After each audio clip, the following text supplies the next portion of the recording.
is the Live Lab, the large interactive virtual environment at McMaster University. Um, this is a pretty amazing facility.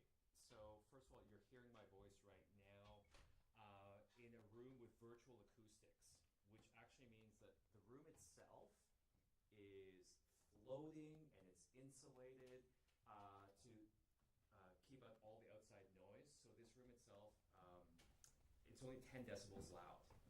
And I could, with the touch of an iPad, change the acoustics of the room. I actually need this right now. So I could change the acoustics of the room. Right now it's a classroom. But I could turn it into, so if I just clap my hands like this, I could change it into a much larger room, a concert hall, with a touch of a button. So we could replicate the acoustics of any concert hall, etc. But I'll just put it back to a classroom setting right now. You heard me play around with some of the interesting demos. This one's my favorite, subtle. It sounds like a fly is actually moving around in this room. So there's microphones built into all of these rooms, and we could kind of adjust all the feedback. There's lots of amazing research questions we can ask in a room like this. For example, if we're interested in how background noise affects people's ability to pay attention. And even here, we could add a restaurant setting.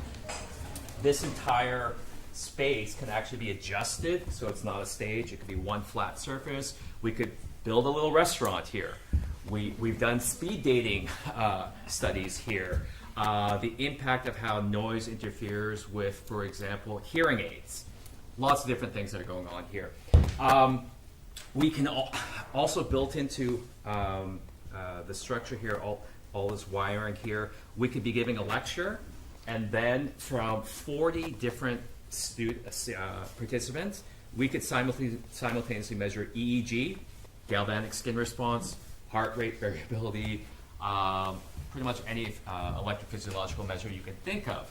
So from my perspective, instead of asking people, are you paying attention during this lecture, we could measure how well they're actually paying attention and do some really interesting things. So if you're ever interested in coming back to visit us to check out this lab in the future, please feel free to do so. Katie George here, she is our organizer for today's event. Let's put on the consequence for that clapping. And we are about to get started with our day's events today.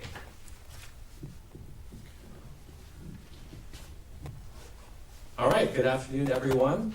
Welcome to the 5-minute research talks at McMaster University. I want to start off with our land acknowledgement. McMaster University recognizes and acknowledges that it is located on the traditional territories of the Mississauga and Haudenosaunee nations and within the lands protected by the Dish with One Spoon Wampum Agreement. Today's event is sponsored by the McCall MacBain Postdoctoral Fellows Teaching and Leadership Program and McMaster University. So we're about to listen to 30 research talks from postdocs from across Canada.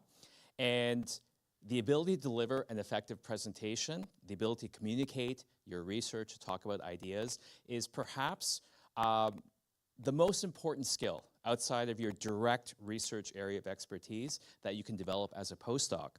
Whether you're giving a lecture to a classroom or presenting at a research conference or just sharing your ideas with colleagues, the ability to deliver an effective presentation is a skill that will follow with you everywhere that you go and open opportunities. So we're very excited to have our talks today. What makes a research presentation more interesting is to have a little bit of competitive spirit. And so the talks are going to be judged by our expert panel of judges, which I'll introduce in a moment. They'll be looking at a few different things. Comprehension and knowledge translation. communication, slide presentation and design, and overall engagement with the audience. Okay. Oops. So let me introduce to you our judges for today. First is Rick Zamerpin, media and communications specialist. Rick was a play-by-play announcer in 2007 and was named the voice of the Hamilton Tiger Cats on AM 900 CHLM. Rick called nearly 200 games over 8 years with the Ticats, including the 101st Grey Cup in Regina in 2013, and he now hosts the popular Fifth Quarter Show on YouTube. We have Dr. Keaton Marbali, postdoctoral and graduate student professional development specialist from the Faculty of Engineering and Architectural Science at Toronto Metropolitan University. Dr. Mabel Ho is the program manager in the School of Graduate Studies at McMaster University, and she's connected to the La Collaborative and the SHIRK Partnership Impact Training for Social Innovation, fostering partnerships between individuals in the social sciences, humanities, and arts with community organizations. And we have Dr. Maureen Hemmerly. She's a molecular and cellular biologist currently conducting postdoctoral research at the Donnelly Center at the University of Toronto, and she serves as the Vice President of Communications French for the CAPS ACPP, where she's dedicated to supporting and advocating for postdocs across Canada. So we're going to begin. The first hour of talks will be from postdocs out of province, and they will be delivering their talks virtually. And we're going to begin with our first talk in just a moment.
Hello, can you hear me?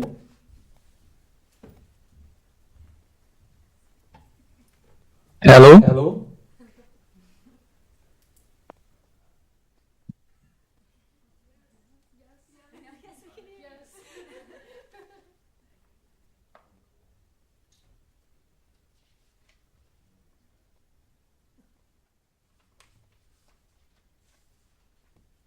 Hi.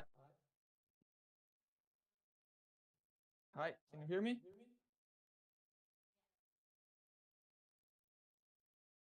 I'm not receiving feedback.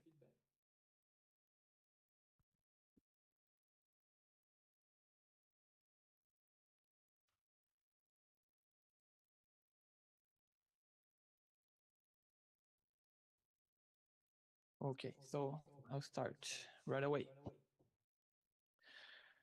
Hello, everyone. My name is João Vitor Felipe Silva. I'm a postdoc at Laval University, and today I'll be presenting you my work entitled Hardwoods for Construction, to Glue or Not to Glue. So Since 2020, there was an update in the National Building Code of Canada, and it now allows us to build up to 12 stories using wood as a structural material. So why is it important to build with wood? So from each cubic meter of wood, we can take out of the atmosphere around 1,000 kilograms of CO2. And one of the best ways to do it is using mass timber elements. So mass timber elements are structural products that are used that are produced using wood with small dimension that is glued together to build beams, walls, roofs, floors, all of that which is necessary for a structure for a building. But when it comes to raw materials, we have two main sources of wood, which are classified as hardwoods and softwoods. Due to climate change, it is expected that a migration of hardwoods to the north of Canada. So we expect to have more and more wood available. These hardwoods are usually used for furniture, flooring, and appearance. While when it comes from when it comes to mass timber elements, we only have glued softwood because all the technology was developed using this species of softwoods. So why don't we just take all these hardwoods and start producing right away mass timber elements? Well, it comes out that hardwoods presents a different structure, a different chemistry, and we have several species available. So in my postdoc project, I tried gluing different Canadian hardwood species using adhesives that are currently available in an industrial scale here in Canada. So what did I found out after my project? Well, it comes out that after uh, extreme water heat tests, which is called delamination tests, so I glued my wood and I put it underwater with high pressure, and then I dried it to create stresses under the inside of the element in order to separate the layers. So there was no separation, which is exactly what we want and what is necessary for applying softwood. So okay, we have the same type of performance. Can we say that is only that? Well, after the mechanical tests, some of the species that I studied, they were around 50% stronger when it comes to bonding, and around 3 times more stronger when it comes just to the wood itself.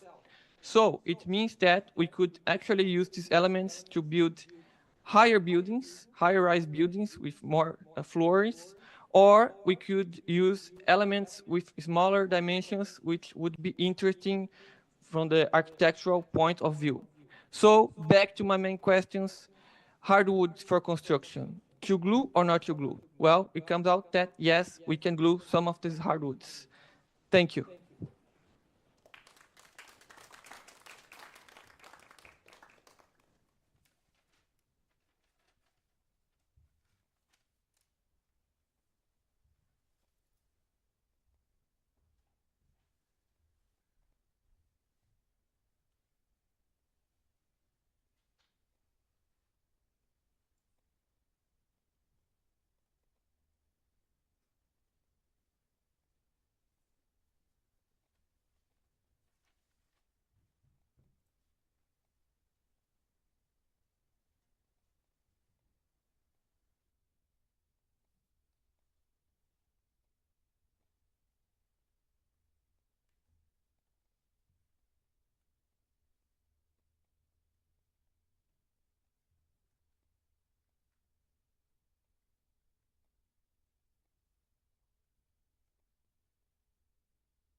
Persistent bacterial infection of the gum line and tissues anchoring teeth is called periodontal disease, and it can be difficult to visually diagnose. The early stages are often missed, even by trained dental professionals. But 7 out of 10 people will experience this disease at some point in their lives. Damage to the gum line from later stages of periodontal disease becomes irreversible. So stopping the infection early is very important. However, the most obvious signs that we look for, such as chronic bleeding, persistent bad breath, and tooth loss, often mean that the person already has late-stage infection and we are diagnosing them too late. Add to this fact that we associate poor oral health with worse quality of life as we age. And high levels of bad oral bacteria are now linked to increased risks for other severe diseases, such as heart disease, diabetes, pregnancy complications, and even Alzheimer's. Based on World Health Organization estimates, these diseases combined affect up to 40% of the global population with an annual health cost of over $2 trillion. But what if we had an early warning? A way to detect when our oral health is starting to shift towards a dangerous state. This would allow us to give people a chance who are at risk to the opportunity to seek dental care, change behavior, and access treatments such as oral rinses and antimicrobial prescription to address the dangerous bacterial infection before it ever got to the critical stages. It would also reduce the risks associated with those other severe diseases I mentioned. The solution is a rapid, cost-effective, and easy-to-use test that my team is currently developing. Through a MyTax-funded industry partnership with Winnipeg company Periodiagnostics Inc., we are researching and developing a rapid test that will detect changes in our saliva and measure 2 byproducts that the bad oral bacteria produce, with detection dyes providing clear color change results that almost anyone can read. This means our test could not only be given by dental professionals, but that it could be used by almost anyone.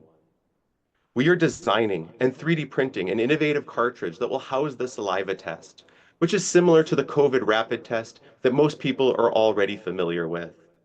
It is small enough to fit in the palm of your hand, and this makes our test easy to ship to those living in rural or remote regions, providing anyone a quick and simple way to assess their oral health status. Our rapid test is already showing promising results in the lab, and our next step is to validate our device with participants from local Manitoba dental clinics in a proof of concept study for which we already have ethics approval. We will collect saliva samples from participants to compare our test result to any existing diagnosis from the clinic and then to results from bacterial DNA sequencing. This will allow us to confirm if the positive and negative results from our test match the levels of bad oral bacteria. We will survey participants to assess diet and lifestyle factors that may affect our test. And combined with our sequencing results, this study stands to offer valuable new data and insights into oral health. We will also be providing a free oral microbiome report via our website as a thank you to the individuals who participate in our study.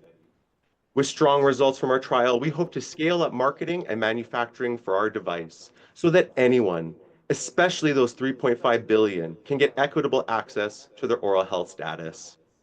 Thank you.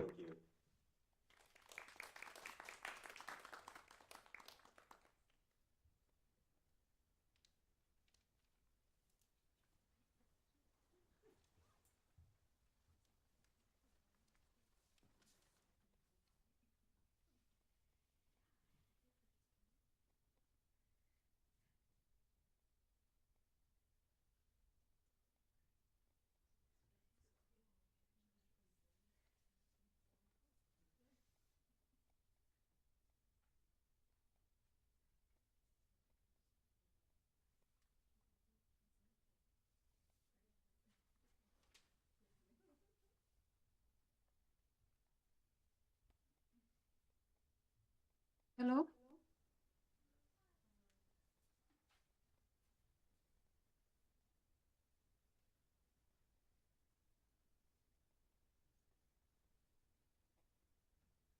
I don't know, you hear my voice, or should we start or no?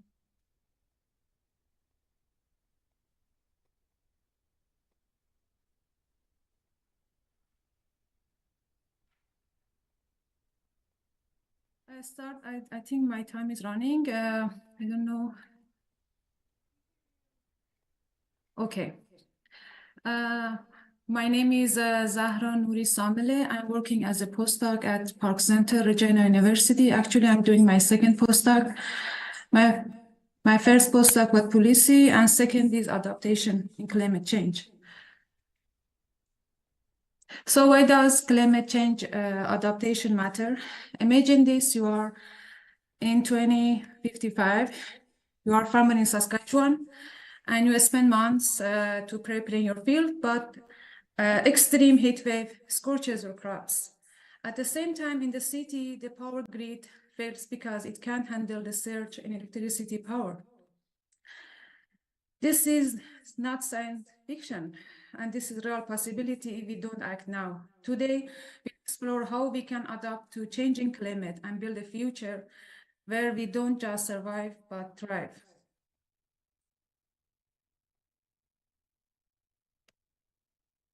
Challenges in agriculture and energy. Let's dive into challenges. Picture this farmer in southern Alberta in facing worst drought in decades. The crops are failing and food prices are skyrocketing. Meanwhile, in Toronto, heat waves cause the power grid to overload, leaving these 1,000 people without electricity. These are not incidents, these are symptoms of larger problem. Agriculture and energy are under immense pressure, and we need innovative solutions to address these challenges. As you see, I share with you SPAI long run under 2 global warming scenario, and you see most of area under drought rate.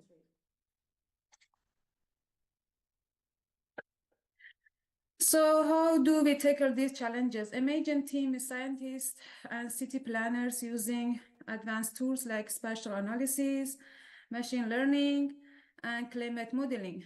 They are analyzing triggering data, observation data, and projected data from 11 regional climate models to predict future droughts and another extremes.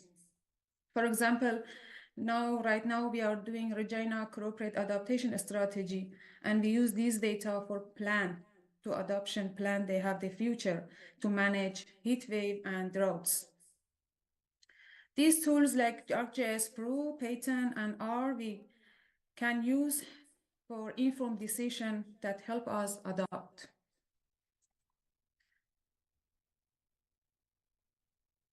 His benefit. Now let's imagine a community that's taken these steps. Farmers are adjusting their planting schedule to align with challenge that happen to them with crop rotation, for example. We suggest them how they choose the crops best can be adapted with this changing climate. And also community that just not surviving but thriving. This effort lead to resilient, sustainable communities that better equipped handle challenges of climate change. So building a resilient future isn't something that we cannot do it alone. It requires collaboration between scientists, policymakers, and farmers and communities. Imagine a future where we are not only adapted to climate change, but have also created a world that's more sustainable and equitable. By equipping farmers and city planners with the right tools, we can ensure that this future becomes reality. Let's adopt and build a sustainable future together. And as I see your picture, we follow these steps in Park Center. We analyze climate variability and changes, also regional climate risk assessment, and then scientific support for adaptation and resilient planning. And thank you for this short talk. And this is my contact information. If you have any question, please reach out to me. And also, I'd like to say thank you to Professor Sachin for support all of us in our center, because we are diverse background in hydrology, climatology, psychology, because we work with different community in Canada, that we be sure everyone will benefit climate adaptation.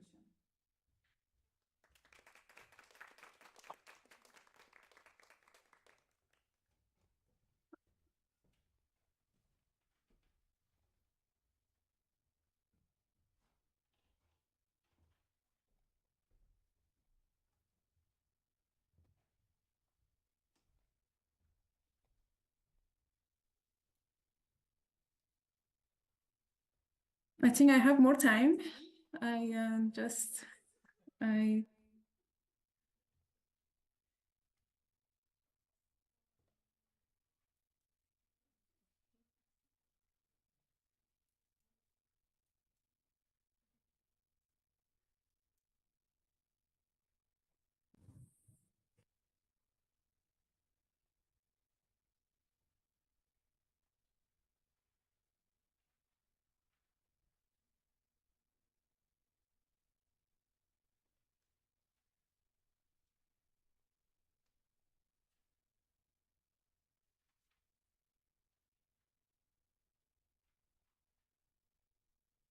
Yeah, I hope like you guys can hear me.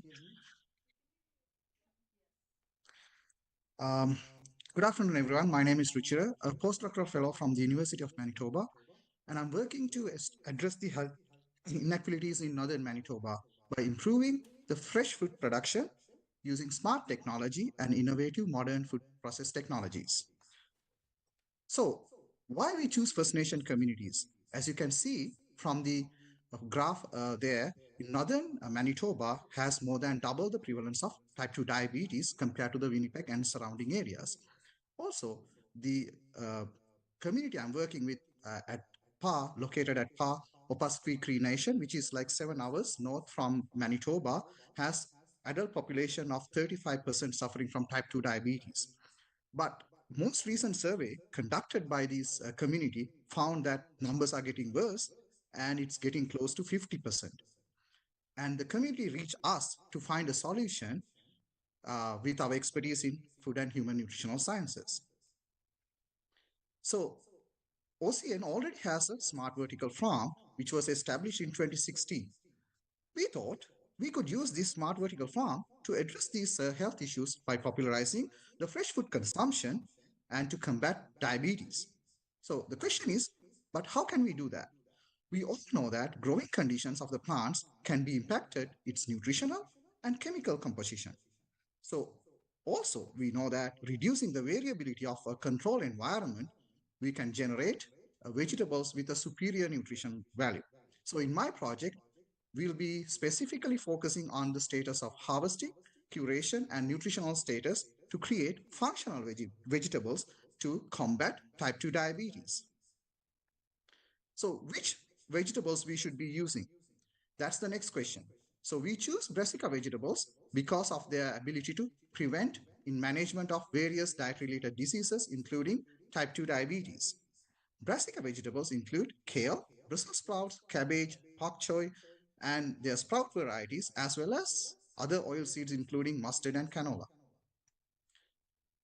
For our current study, we used 5 different vegetables, including kale, Brussels sprouts, broccoli sprouts, and red and green cabbages to find which vegetable we should be growing at the smart vertical farm to address this issue. And also we incorporated different processing techniques, including air frying, steam, saute, and freeze drying to find best method to process these vegetables as well. Our preliminary results show that both air frying as well as the freeze drying method would improve the phenolic, flavonoid, nutritional status, and the antioxidant status of these vegetables. Further, we found that broccoli sprouts provide superior quality nutritional properties as well as the antioxidant properties. So the next question is, when should we harvest these vegetables? So we conducted another study with different harvesting times to see which time is best to harvest these vegetables. So we used 2 different treatments, including water and nutrients, to see which one is better. So we found that 9 to 10 days of harvest times is best to harvest these vegetables, including broccoli sprouts. So also our previous results were confirmed showing that air frying treatment is better than the freeze drying treatment. So now we know the conditions to grow as well as what vegetable to grow. So the next question is, how do we see the efficacy of these vegetables in real life? So we are planning to conduct a preclinical study using animal model of rats to see the effect of these vegetables on the nutritional status of these.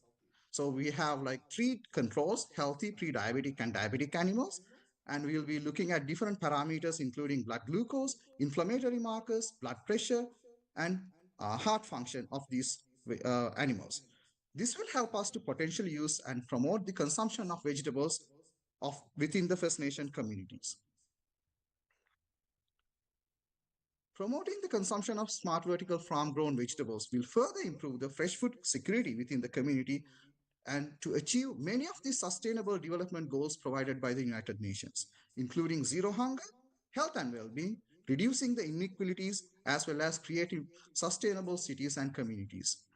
On a closing note, I would like to address that according to the First Nations Health Report of 2024, the health services and cost has increased from $164 million to $184 million within 1 year period of $20 million. So if we can use that money in other attributes, including education and infrastructure, that would be wonderful for the First Nation communities. So I would like to take this opportunity to thank all the funding organizations and my supervisor, Dr. Myang So, for giving me this opportunity to work on this wonderful project. Thank you, everyone.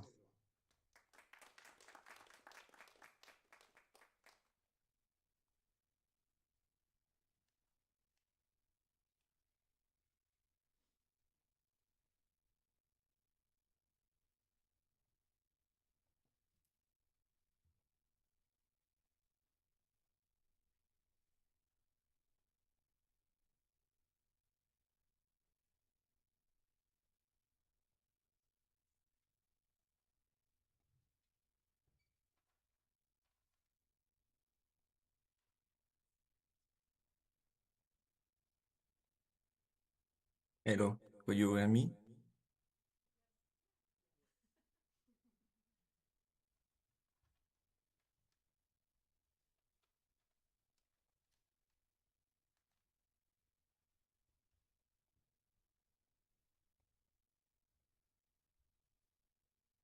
So, hello everyone. My name is Romain Villot. So I'm really happy to be here to talk about my postdoctoral project that I'm currently doing in the lab of Frédéric Antoine Mallette. And today I will talk about the concept of cellular aging, especially cellular senescence, and how studying cellular aging could help to treat vision loss. So as we age, eye disorder and disease become more common, and it is the case of the retinopathy. Retinopathy is a disease of the eyes that happen when blood vessels of the retina are defective, causing a nutrient deficiency and a lack of oxygen or hypoxia in this specific and really important part of the eyes, which is the retina. To try to survive in this really bad condition, the retina triggers a phenomenon what we called pathological angiogenesis. And pathological angiogenesis refers to the growth of fragile vessels that invade the vitreous, invade the eyes, leaking blood, and at the end impact a lot the vision. That is interesting is that in this specific disease, retinal cells enter in cellular senescence.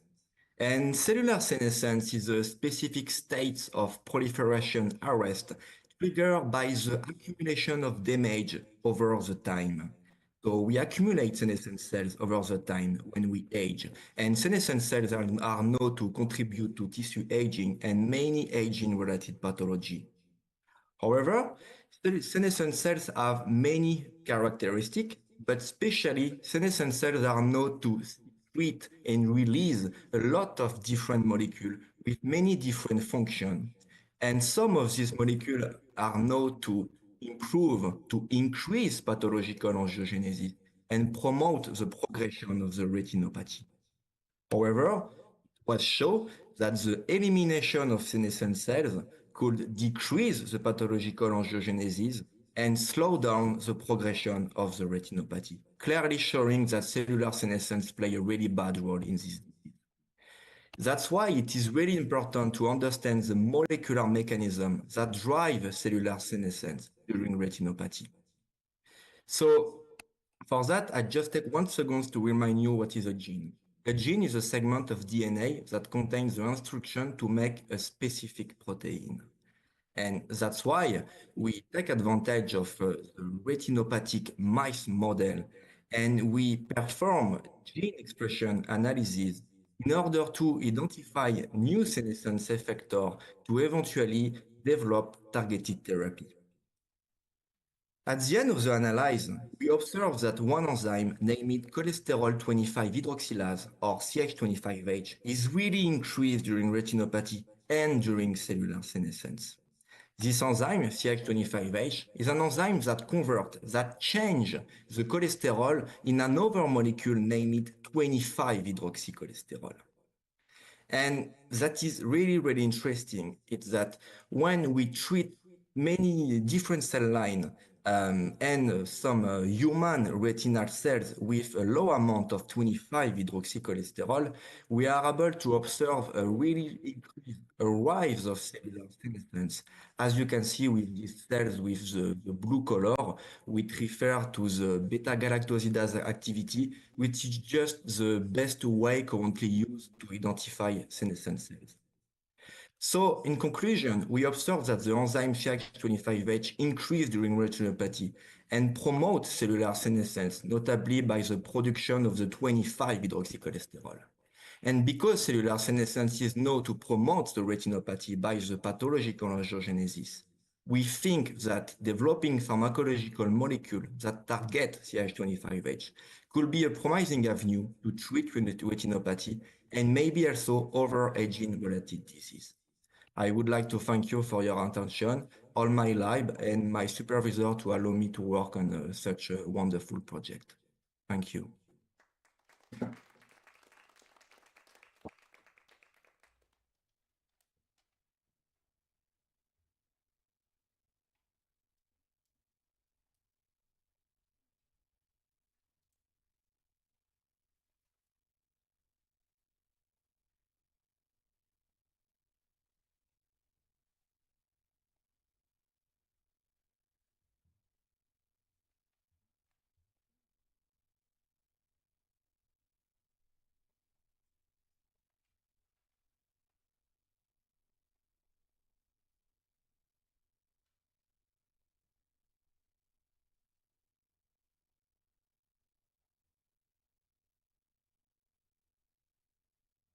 I'm an MD PhD, and today I'm a postdoctoral fellow at Concordia, collaborating with McGill Montreal General Hospital, and our project is developing a medical device for intraoperative bone cancer detection.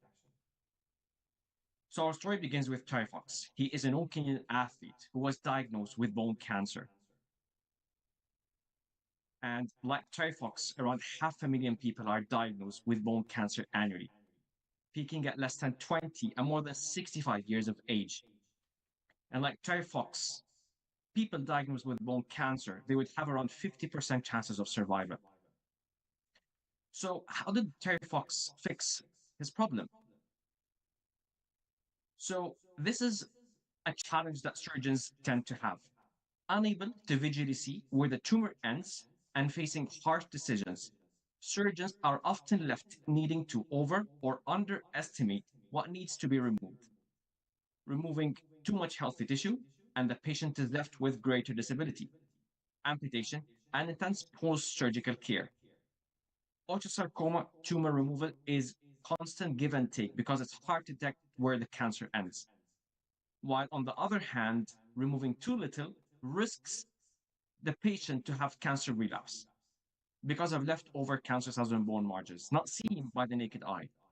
And despite this constant dilemma, there's up to 40% chances of relapse, costing around $100,000 per patient for a readmission surgery. So what do surgeons currently do? A surgeon will tend to remove the bone section send it to pathology examination. But as you can see, this process is expensive, it's time consuming, resource intensive, and highly skill dependent. And this is considered the current gold standard, and it only exists in high tech advanced centers. So just imagine how people living in remote areas will take.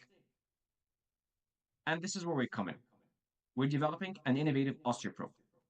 With our provisional patent, it's a handheld imaging probe to help guide surgeons to detect cancer cells in tissue margins during surgery to prevent cancer relapse. With this disposable cap, it will be thrown after each surgery to ensure an efficient workflow and a safer environment. So, how does this actually work? Well, before surgery, and exactly like what happened to Typhox, surgeons will tend to conduct some pre surgical imaging studies, and these are considered as static images through X-rays, CT scans, and MRIs, only to realize that crudely where the tumor is, but they don't see exactly how far it extends. And then during surgery, they will only remove what they can see by their naked eye. However, there are some leftover cells on the margins that they cannot easily see. And with our technology, it will help guide surgeons through non-invasive, label-free molecular imaging to assess the resection bed. It helps them distinguish between a cancer positive and a cancer negative cell through a user-friendly output, such as a heat map where red is cancer positive and green is cancer negative, leaving as much functional tissue as possible and reducing death rates. So where does this exactly fit into the patient journey? Well, a patient gets admitted, they first get some imaging done, necessary tests, and then get appointments with the necessary medical team. And then at stage 7, during the operation, this is where our technology will be used. This is considered the world's first ever intraoperative hard tissue or bone cancer detection technology. A couple of technologies have been out there, such as the margin probe, which has been used for breast cancer and pathology as well, but pathology doesn't efficiently work on hard tissues. We've even published some papers that shows that nothing exists in the market, and a proof of principle where about 90% accuracy have been demonstrated. We've also spoken to more than 100 experts globally to show the immense need of this technology. And these are just some testimonials that show that we need this technology yesterday and nothing currently exists. So we're creating value for all, for the surgeon by improving efficiency, the patient by reducing deaths and disability, and the healthcare system by reducing readmission rates. Just imagine this is in the hands of the currently designated 120 cancer centers in North America. Well, imagine like what happened to Typhox. Well, unfortunately, he passed away because of bone cancer, and this is why we're here. Thank you very much, and join our marathon of hope. Thank you.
Hello, everyone. Dear esteemed judges, I'm pleased to present my article on legal, technological, and employment in the age of artificial intelligence. The first question, I'm sorry, I will proceed. The first question that I addressed in my paper was how to define AI. Basically based on ideas of Gottfried Leibniz, I and Charles Babbage. It was first mathematician to propose that our brain functions as a biological computer, but basically these ideas were since ancient Greece and ancient Rome. I made conclusions that based on these ideas and subsequent research, I suggested dividing an existing definition of AI into AI as a subject and AI as intelligent system. AI as a subject, in my view, is hardware of any form, biological, mechanical, or some others, with software that can autonomously use its intelligence in synonymous manner to all manifestation of inherent human intelligence and even surpass humans. It implies two dimensions with different levels of capabilities. Intelligent thinking on the one level and physical capabilities required to enact that truth on the other, neither of which exist in complete form today. You can see like robot Eliza, robot Sophia, it is AI as a subject, and Eliza, which was developed by Joseph Rosenbaum, it is AI as intelligent system.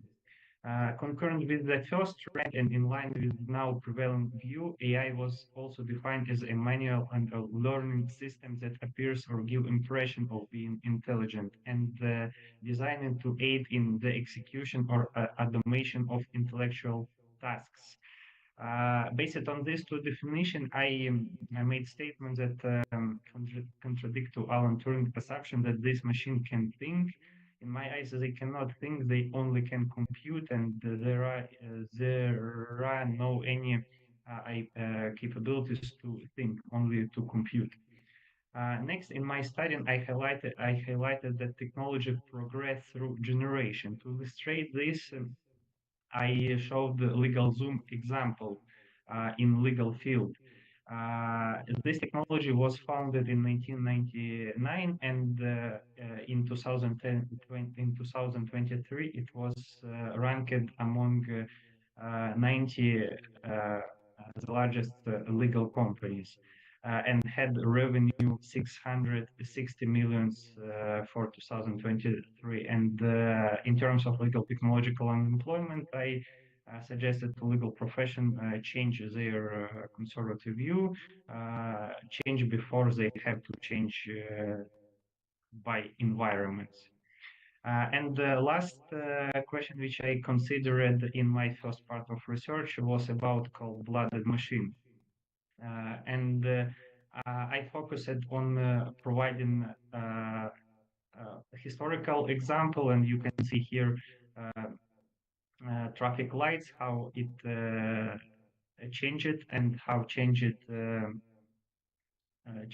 evolution of technology into traffic light. In the past century, it was operated by humans, and then it was operated by by traffic lights, and now it is in some states it is operating through artificial intelligence, which connect with satellites and operate traffic lights and traffic flows so much better than human intelligence. And I can even imagine how people can operate in such a way, like today traffic lights are operating our traffic lights and traffic flows. Also, I indicated that a lot of search engine are using AI. Many people don't recognize it, but it is the very same technology inside search engine. And some scholars said that AI cannot understand people legal question, but on contrary, I said that the search engine understand very, very good us and much better than it was 10 or 15 or 20 years ago. And in 10, 15 or 20 years, AI will understand our legal question much better than lawyer. lawyers are understanding this. Also, I indicated that Karl Marx explained about this, what we are witnessing now about AI, and Joseph Schumpeter explained how we need to work to overcome legal conservatism. Thank you very much.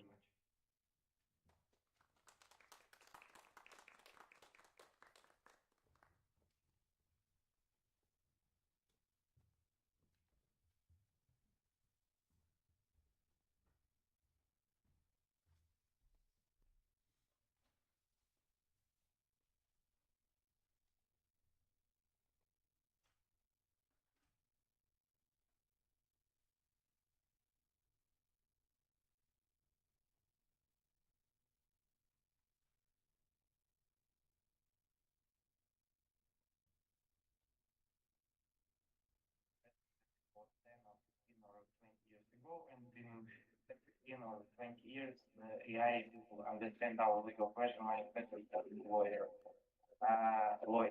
are understand this. Also indicated that Karl Marx.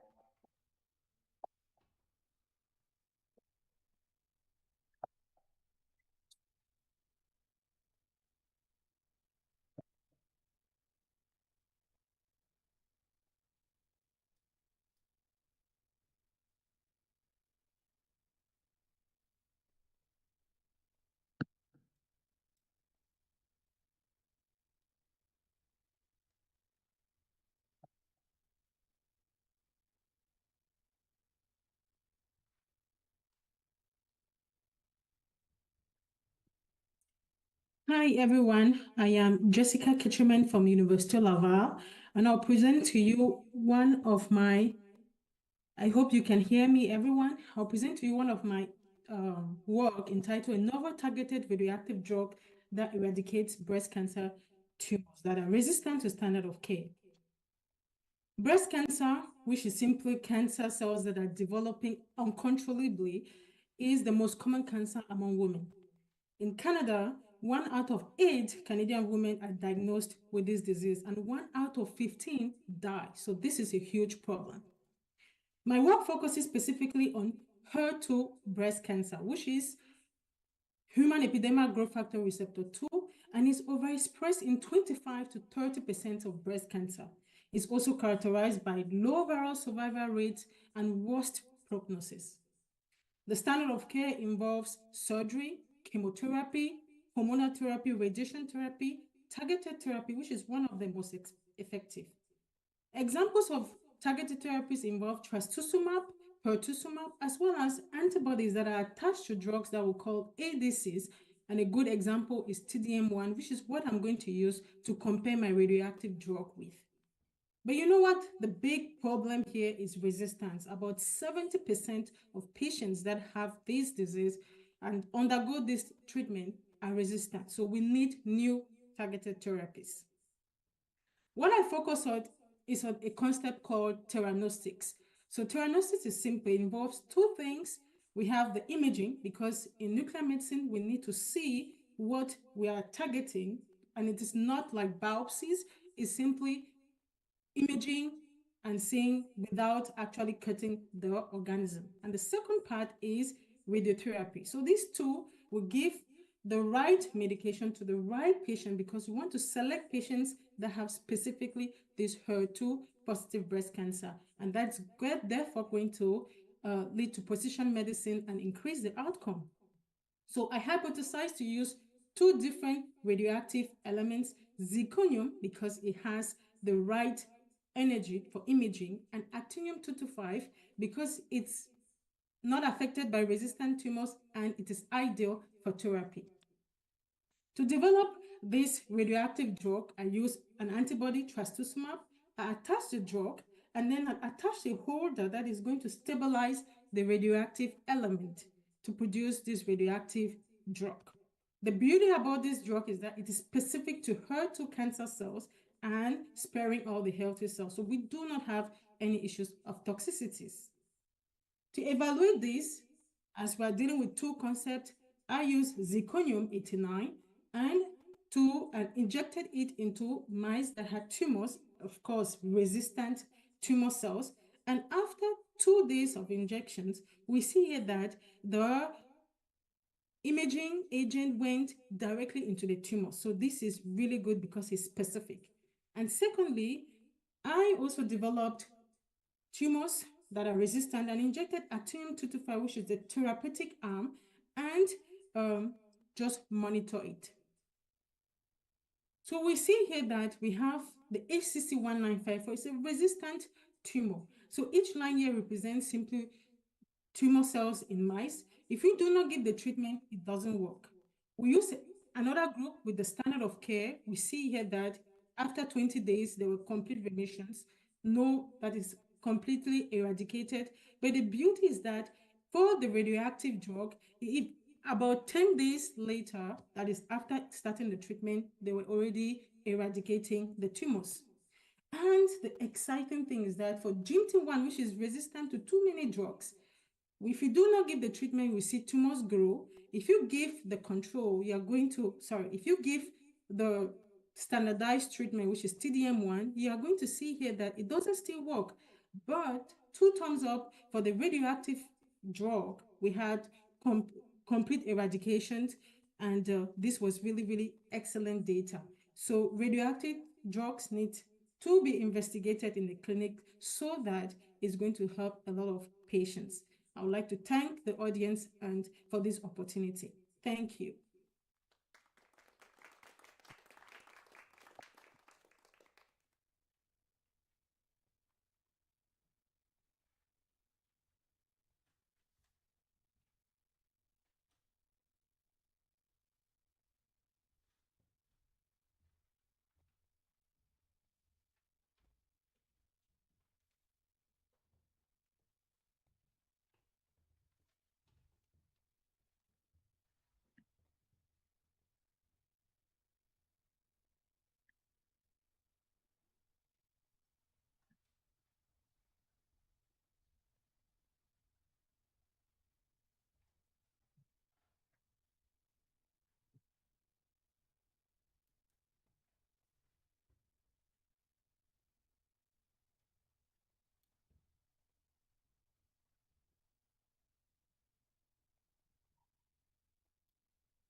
Hello everyone, I'm Clara Lacris, and today I'm going to talk about a subject both fascinating and complex, the link between body representation and eating disorders.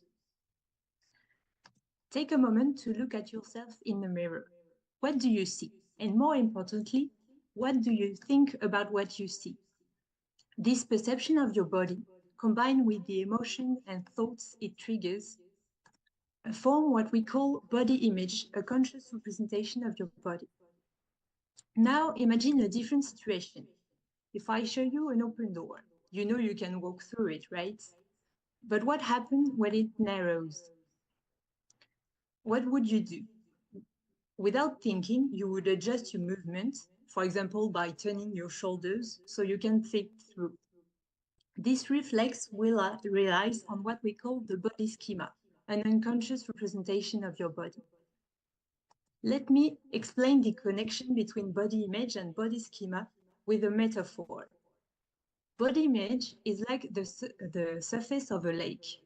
It's smooth or rippled depending on the circumstances. And body schema is like the currents beneath the surface. These currents influence the movement of the water above. Here is the key point. What happens when body image becomes a source of distress? When dissatisfaction with your own body is so overwhelming that it affects how the person eats. It can lead to eating disorders. There are three main types of eating disorders: anorexia nervosa, which is an intense fear of getting weight, leading to an extreme food restriction; bulimia nervosa, characterized by episode of overeating followed by compensatory behaviors; and binge eating disorders, which involves episodes of overeating followed by without being followed by compensatory behaviors. And binge eating disorders is often linked to obesity. So we know that body image alterations are a common feature in all types of eating disorders. But what about body schema? By investigating the literature, we've seen that anorexia nervosa, patients with anorexia nervosa showed alteration in the body schema. For example, patients with anorexia nervosa turn their shoulders to fit through doorways that are already wide enough. So this suggests that they unconsciously perceive their body as larger than they actually are. Results about bulimia nervosa are less consistent, but point to a similar disruption. And what about binge eating disorders? That's where the research is still limited, and that's where our study aims to contribute. In our lab, we are investigating individuals with obesity, with and without binge eating disorders. Using a virtual reality task, participants can interact in a simulated environment, and they can see balls coming toward them, and they must dodge them to avoid being hit. These movements allow us to analyze how their body schema influences their perception of shape and movement. This study has the potential to make a real difference. It can help clinicians establish more precise diagnoses, and it also opens the door to a lot of innovative therapeutic approaches, such as virtual reality-based therapies and body-centered interventions that can both target conscious and unconscious body representations. To return to our metaphor, if the body image is the surface of the lake and the body schema the hidden currents beneath, our study is like sending a probe deep into the water and revealing how those currents shape what we actually see in the surface. Thank you very much.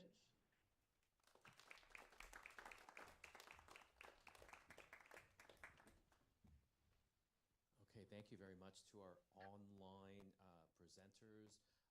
During our short break, we're going to tally the scores from our judges, and we will award the top prize of $500 to our virtual presenters.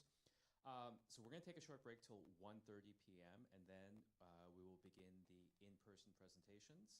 And we'll see you at 1:30. Thank you.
everyone, and welcome back.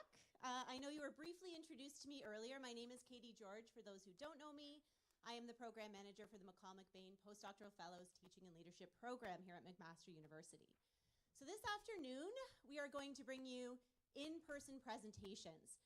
Different feel than online presentations. So we do ask that if somebody is presenting, please wait until you hear the applause before you enter the room, just to give them as much space and quiet as they can have as they're speaking. Pardon me. Presentations today are scheduled to go until 4:30, but we're hoping to beat the storm and get out as quickly as possible. So if we stay on track, we should be out closer to 4 o'clock, which is also very lovely. This afternoon, we have about 20 speakers speaking from around Ontario and beyond. We have a couple Carleton folks here, so they're traveling and hopefully staying the night. So looking at this afternoon, I just wanted to review a little bit about the flow of things. So looking at, pushing the wrong way, aren't I, Paulina? There we go. The judging criteria for those who missed it. We have several things that we're looking for in the talks, and all of our speakers have been made aware of this, obviously, as they're preparing their talks. So number one, looking at comprehension and knowledge translation. We'll then look at the aspect of communication. Beyond that, we're looking at slide design and presentation, how it enhances the talk itself. And then last but not least, how engaging was the talk or how engaging was the speaker? So all of these combined come to a total of 20.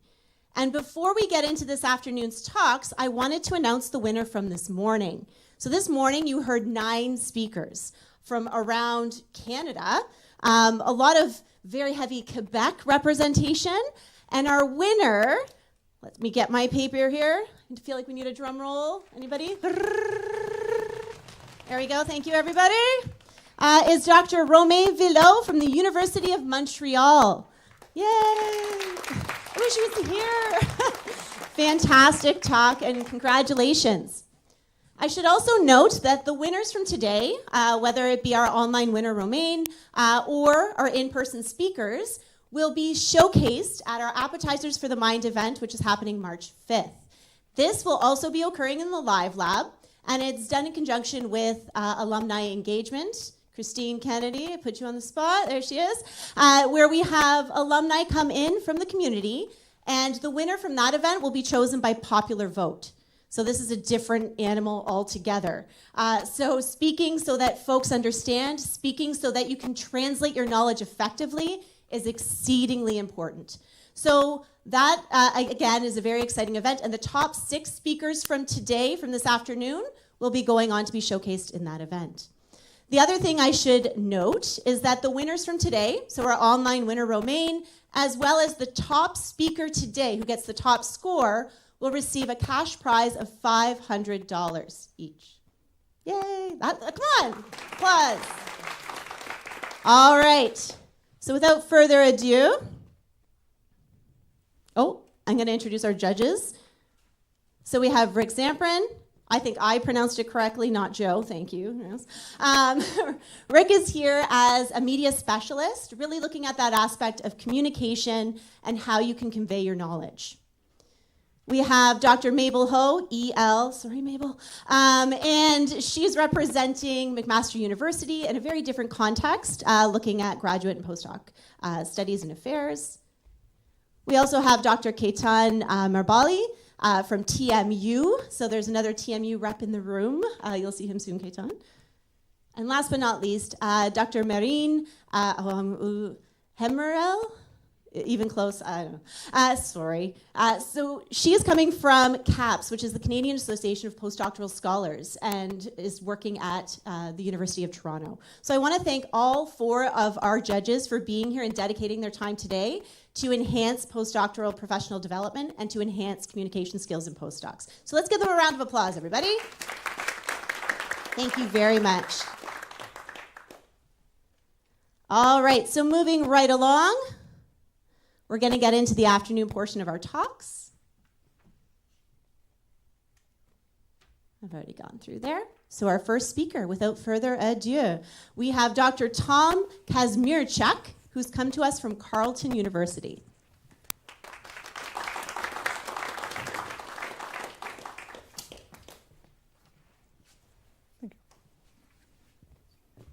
Can you hear me?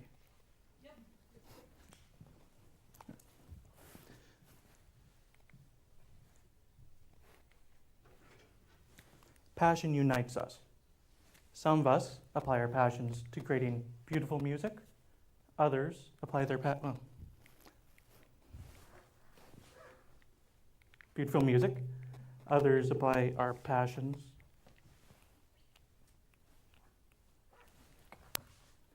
to making wonderful engineering structures, such as the Live Lab.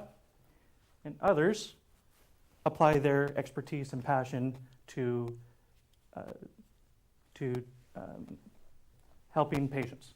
I apply my passions to improving patient care and quality of life. To do so, I'm designing the future of medicine. I specifically study bleeding disorders and those affected by them. So, bleeding occurs after injury. So if you have a cat scratches you, you bleed, and then you clot. After bleeding to clotting takes about 15 minutes. Now, not everybody can clot effectively because of bleeding disorders, and these account for 1 in 4 deaths worldwide, and bleeding disorders in general affect 1 in 10,000 people. It is these people I seek to help. To do so, I design therapeutics and diagnostics to proteins that cause disease. I take the protein sequence, I put it into my computer, and I mix it with 10,000 random molecules. I then screen these molecules for specificity and affinity to my target protein. In this way, I designed and developed 23 molecules to a platelet protein that, when mutated, causes a platelet disorder that produces super large clots in patients. And so I screened these 23 molecules and I found one that is super potent. That's what I'm going to be talking about today. So, in our blood, when you're injured, we have a green patients with this disease have a green mutated platelet protein that interacts with a blue blood protein. What I've found is that my magenta molecule, the one that's most potent, actually will block the interaction between green and blue as such. And so to show you the actual data, I have this. The top image is a super large clot. This is in the presence of saline. I then add my magenta molecule and it disintegrates the clot, this synthetic clot. And so in our quantification, just the two far right bars, the middle bar is, the super large bar is the actual quantification of the top image, and then the far right bar is the quantification of the lower image with the magenta molecule, meaning that we completely ablate clot formation. This is very exciting because I need to tell you that for this disease I study, there's no effective therapeutic nor diagnostic for this disease. So this is a great indication we might have a therapeutic. Now, I told you that clotting takes about 15 minutes. So the question becomes, does our molecule behave in that time frame? So to test this, what I did is I took the green and blue proteins, put them in a tube, let them sit for 15 minutes. I then divide that into two separate equal volumes, supplemented one with saline and the other with my magenta molecule. And what we found is that my magenta molecule actually strips the green protein off of the blue, meaning this is a therapeutic. And this is the actual data. So in this target picture, you see a black blob on the right. That's a band showing that the two proteins interact in our saline control. Immediately right beside it, to the right, you see nothing. This is showing that the magenta molecule strips off green from blue. This is real world data, and the quantification shows you that quite aptly. So, I will also say that this molecule is extremely potent in that it binds 15 times stronger to our green protein than COVID binds to our cells. It's extremely potent. So we're going to continue testing this therapeutic on patient platelets. That's happening right now in Italy, New York, and Kingston. Depending on these results, we're going to go into the mouse model, which is a big barrier to FDA approval and adoption. And then with our diagnostic company partners, Precision Biologic, who operates out of Halifax and Hamilton, we are going to develop this molecule as a diagnostic tool as well as other diagnostic molecules to other bleeding disorders. And with that, I'd like to thank my supervisor in the lab, Ashkan Golshani, and my other collaborators and our funding agencies. Thank you.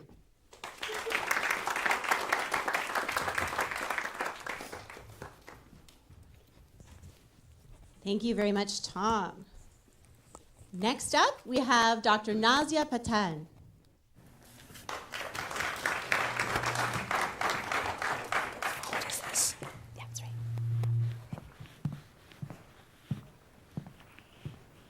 Hi, everyone. So, do you remember that as a child, your mom would tell you, drink your milk and you'll get taller? And then you grow up and you realize that your height is very similar to your parents. Why is that? So, the answer may lie in genetics. We use heritability as a scale to decide how important genetics is for a trait. It runs from 0, which means genetics has nothing to do with this trait, to 100%, which means the genetics pretty much dictates that trait. Height, for example, has a heritability estimate of 80 to 90%. BMI, on the other hand, has a heritability estimate of 30 to 60%.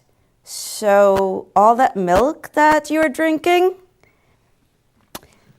probably led to a higher BMI at one point. You see, most of our genomics is very similar to each other, except for some portions that are different, and these are called genetic variants. Some variants are very common in the population and others are very rare. They're so rare that they may occur once every 100,000 or even 10,000 or less in a population. So for a long time, scientists only focused on the common variants, and this led to a huge problem. You see, the common variant heritability, when compared with the family study heritability, was always less, regardless of the trait. And this became known as the issue of missing heritability. And we think that this lies in the rare variants. You see, even the rare variants are individually very rare. In a total population, there are far more rare variants than common variants. In fact, everyone in this audience likely has 400 potentially harmful rare variants. And that is why it is so important to study these variants. And so here's another problem. It requires a very large population, which we simply didn't have until about 5 years ago, when the UK Biobank released this massive amount of data to the global research community. It consisted of DNA sequence from about 200,000 individuals at that time, and all sorts of health information like blood biomarkers and body measurements and a lot more. It had 5 million rare variants in this. And so the day that I got that news, I was so excited that I just squealed like a little girl, because now I had the power to unravel the total contributions of all of these rare variants. And I could find the missing heritability. So there's another problem. Finding the total contributions of 5 million variants in 200,000 individuals is computationally impossible all at once. So we had to get a bit creative. This is what we did. We created a mathematical tool called a rare variant heritability estimator, or rarity for short. And the way that it works is you divide up the whole genome into smaller portions, the genes, and you calculate the heritability estimates for each portion, and then you combine it all together. This was really powerful because now I not only knew the heritability, the overall influence of all of the rare variants on a specific trait, but I could also find the individual contributions of each gene and therefore know which ones are important. What's even more, I could do this for many traits in one shot. This is what we found. For the 31 traits that we studied, heritability was significant for most of the traits, with 1.8% heritability for glucose to 21.9% in height. If this looks a bit too overwhelming, let's look at the lipid profile, which is commonly used for as a diagnostic tool for heart diseases and strokes and other diseases. And here, the heritability ranged from 5.8% in LPA to 12.3% in ApoB. So this is considerably large, considering that we're looking at rare variants and at the population level. What's more, I was able to identify 218 gene biomarker relationships, 11 of which were novel in our study. So these form important targets for future therapeutics. And the most exciting thing of all, we recovered the missing heritability. And we did this perfectly, almost perfectly, for 11 of the 31 traits, and nearly so for the rest. So in conclusion, for the first time ever, we had a tool that could estimate the total influence of all of the rare variants for multiple traits in one shot. And we could prioritize genes. The tool could help us with classifying different mutations, and we could find the missing heritability. With that, I thank you all for listening, and obviously my amazing team. I want you to leave here today excited about the power of big data in human health, and as well as appreciate the untapped potential of rare variants. If you have any questions, please reach me in the QR code there. Thank you very much. Thank you, Nazia. Next, traveling from the University of Toronto, we have Dr. Rafael Camargo Penteado.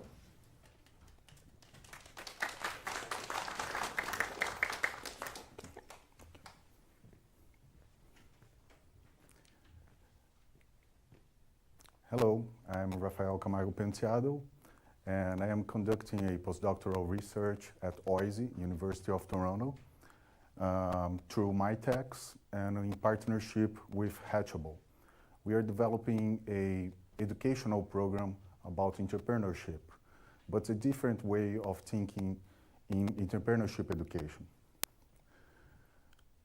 So everyone have passed through the situation of seeing around the neighborhood and imagining that you could do something, change something, but we don't know exactly how to do it because there's so many paths, so many things to be done.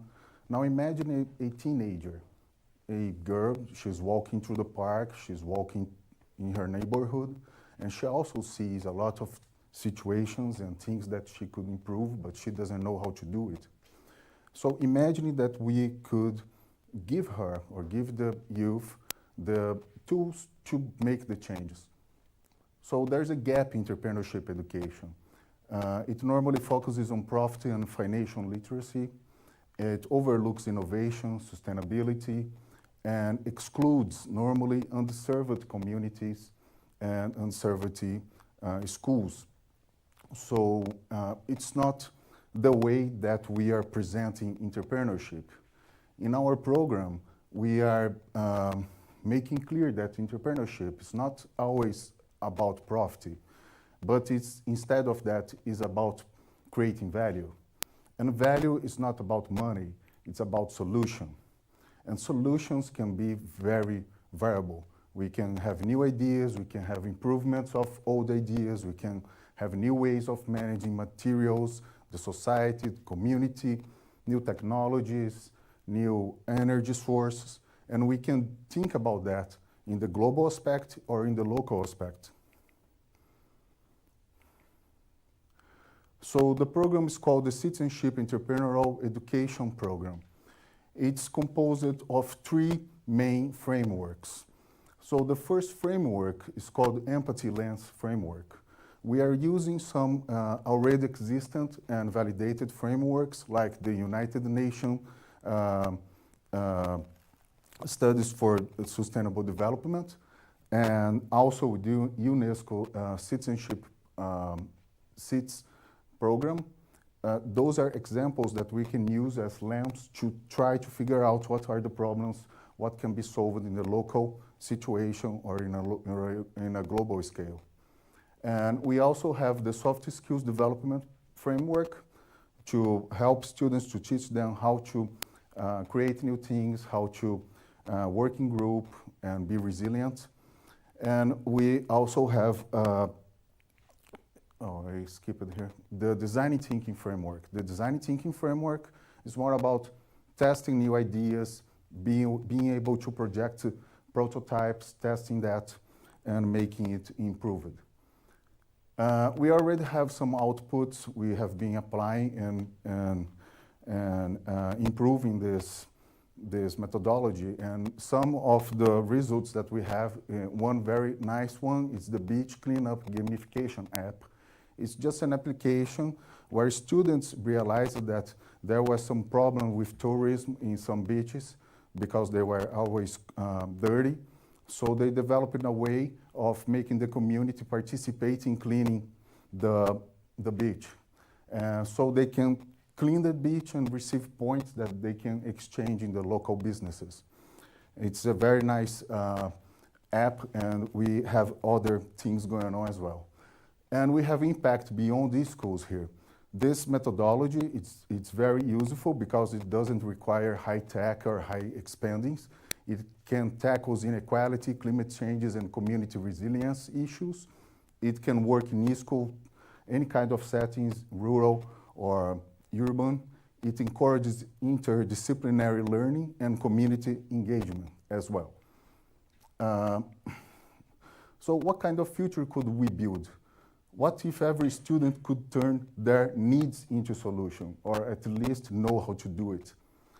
I'm sure we can make a change. We can make people think in a different way. There's very productive ways of teaching that. And I would like to continue this conversation, and I appreciate all the attention. Thank you very much. Thank you so much, Raphael. Brilliant, thank you. Thank you. Next up from McMaster University, we have Ben Sklodnik.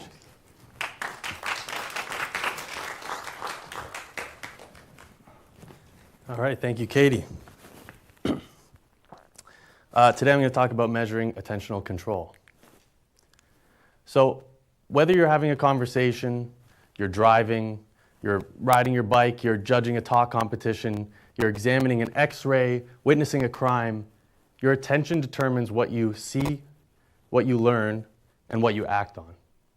And so if we want to understand attention understand human behavior at large, which I think we do, we need to understand what factors control attention. Okay, so let's start with a demo and see if we can identify those factors. Take a look at the screen. The first thing you'll notice is that your attention is drawn to the spiky explosion thing in the bottom left corner. Okay? We call this saliency-driven attention. Things in our visual field that are physically distinct draw attention towards them and gain immediate priority over attention. Of course, that's why we put brake lights on the back of vehicles and why cop cars are so annoying. Okay? The next thing I want you to notice is a little more subtle. Take a look for one of the blue boomerangs. Okay? Once you've found one, notice that the other blue boomerangs tend to pop out a little bit from the display in a way that they didn't before. Okay? We call this experience-driven attention, and it shows us that when you pay attention to something in one moment in time, that attention is biased to those things again in a later moment. Okay? So here's our model of attention. We have physical saliency, experience, and of course the thing that you get to control, which is goal-driven attention, right? It was you that looked for those blue boomerangs. Okay? What I'm interested in are these effects of experience, okay? As a research field, we're realizing that these effects are ubiquitous, but they're also difficult to measure. The reason that they're difficult is because they're often confounded with our goal-driven attention. They're often confounded with task goals. Let me give you an example. So let me ask you again, look for one of those blue boomerangs. Okay, well now you've got your goals driving you to the blue boomerang, but you also have the experience of having just done that, also guiding your attention to the blue boomerangs. And now you can see already it's difficult to tease apart the the contributions of those two factors on attention. Okay? And so this is me. My whole research program is based around coming up with clever methods to delineate the effect of experience-driven attention and goal-driven attention. Okay, so I'll give you a quick example of how I do this. My experiments typically use a visual search task where the target is defined by saliency. It's the odd color in the display. They could be blue, they could be orange. Okay, and your task in this type of search is to just find the oddball, find the odd color target, and identify which corner is missing on the diamond with a key press. Okay, then we can get people to prepare on every trial of the experiment for a particular color like blue. Get ready for blue targets. They prepare for them, that's what they're expecting. So now in this experiment we have blue search targets, orange search targets, but we fixed goal-driven attention to go for blue. Okay? And now we should be able to measure an effect of that goal-driven attention on search, and we can see that search for blue targets, when people are prepared for blue, is faster than search for orange targets. These response times to the orange targets is longer. And that's all well and dandy, but in that experiment, people are preparing for blue over and over and over again. You know when you prioritize the same thing over and over again, that produces those experience effects on attention. So what we need is to control for that. So what we need to do is get another group of people who then prepare for blue on one trial, prepare for orange on the next trial, then go back and prepare for blue, and so on and so forth to control for the effects of experience that we get when we repeatedly prepare over and over again for the same thing. Okay? So now there's the effect I showed first, and now I can show you that when you intermix preparation like that, now the effect of preparing for blue gets smaller because we've controlled for experience. And so the effect on the left is bigger because that's two things working towards. It's two factors driving attention towards a blue thing. And the difference between the consistent preparation condition and the mixed preparation condition, that difference is the influence of experience on attention. And so that is just a sneak peek on how we can use methods to dissociate these two influences on attention. And in doing so, we can build stronger models of attentional control. Thank you very much. Thank you, Ben. Next up, we have Dr. Bida Bahari from McMaster University.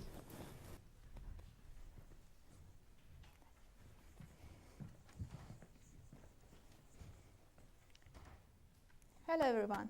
In every high school classes, always teachers show us and talk us about the atoms, but they never show us the real picture of the atoms.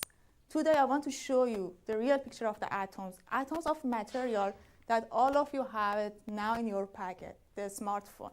So let's today open the smartphone and look at the inside the electronic and magnetic materials that are inside the smartphone. So my colleagues in other universities are making a magnetic and electronic material that made of the titanium oxide as a substrate and very thin layer of the ruthenium oxide, 11 nanometer at height. So in the electronic material, the direction of this material is very important. For example, here, the up direction, we call it 110. This direction, we call it 001. And this direction, we call it 1110. For making our life easier today, I call this direction A and this direction B. So what is the problem here? What is the solution? The researcher found that these two directions, we have two different properties. For example, in direction A, I have another electronic or magnetic properties when I move to the direction B. So for example, in direction A, I have a compressed strain, but in direction A, I have a tensile strain. So the question here is why? They come to our group and ask us to look at the interface of these two layers and how is the atomic position of this material. So actually, I am not an engineer. I am a photographer, but my model are not atoms. My model not people, my model are atoms. And my camera is transmission electron microscope, and you can see that it is 2 times higher than my height. So I put the sample inside the microscope and take the picture. The first picture that I took is from A direction. So this is the sample, this is the A direction, and I took the picture from this direction. So let's see, what does the atom look like? The layer of atoms. The first layer, that is the white, are ruthenium oxide atoms, and the black layer are titanium oxide atoms. So let's see. In the materials science, when we have something like that, we have a perfect position of the atom in one line, something you can see here. We call it perfect crystal structure. For making my life easier, I changed the mode of this picture to the FFT mode, like changing the TIFF mode to the JPEG in your phone. I have this picture. So each line is the position of the atoms. So if we focus on the interface, we can see that we have a straight line of the atoms. So I understand that when I am looking at A direction, I have a straight line of the atoms. Now I change the direction and take a picture of the B direction. How does it look like? It's kind of seems similar to each other, but when I move it to the FFT mode, something wavy shape is happening there. Let's focus that. This stuff. So I have a kind of a straight line here, but these one are not a straight, they are wavy shape. And some part I have a half plane on half plane of atoms. What's happening here? So in material science, when your crystal structure is something like that, is a wavy shape, not a straight line of the atoms, and an extra plate of the atoms, something like here, we call it defects. These type of the defects, we call it dislocation. So what that means? It means that when I am in this direction, I have a full of the dislocation or defects in my materials. So that was the answer for their question. I have electronic materials, and in the A direction, I have a straight line of the atoms, perfect position of the atoms. When I change my direction to the B direction, I have many defects, dislocation. For this reason, in the A direction, my electronic and magnetic properties are completely different with the B direction. So if you want to talk about atoms more, better call us. Thank you. Thank you so much, Vida. Our next speaker, coming from Brock University, is Dr. Jennifer Holzer.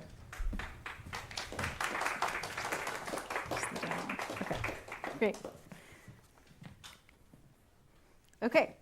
There are so many systems that need to be transformed to become more sustainable, efficient, and healthy, but there are so many barriers to doing so. So we need to understand how to make these transformations happen and without bad or unjust consequences. And that's one important line of research in the field of sustainability science. So these are two photos taken on the same city block in Los Angeles during the recent fires. So tragically, you can see that these homes burned on the left. And on the right, you can see this home that was made with more resilient materials withstood the fires pretty well. So why doesn't everyone build with more resilient materials? I think, well, there's cost, but I think there's a lot of inertia at play, right? Architects and builders are trained to work with wood and so on. So people who care about solving sustainability problems spend a lot of time focused on problems, and my research focuses on analyzing success to build an evidence base for effective sustainability transformations. So I'm going to tell you about this case, my case study in Prince Edward Island.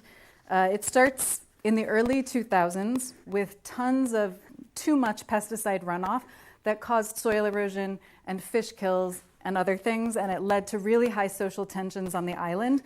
But it took an impressive turn for the better with a new program that went into effect in 2006. So I'm not going to really tell you how I did it, but I'm going to tell you what I found. Okay, this is the most parsimonious way I can tell the whole story. So there were really high social tensions on the island. For example, the government of PEI was putting all these restrictions on farmers. The farmers were really angry. People were blaming the farmers. So if you look on the left, there was a really strong, urgent desire for change. And at the same time, there was a rise of these payments for ecosystem services programs abroad, which means every year the farmer gets a payment, and in exchange, they do some kind of conservation action on their land. And kind of the right people got in touch with each other, someone from a conservation organization, someone from provincial government, someone from federal government.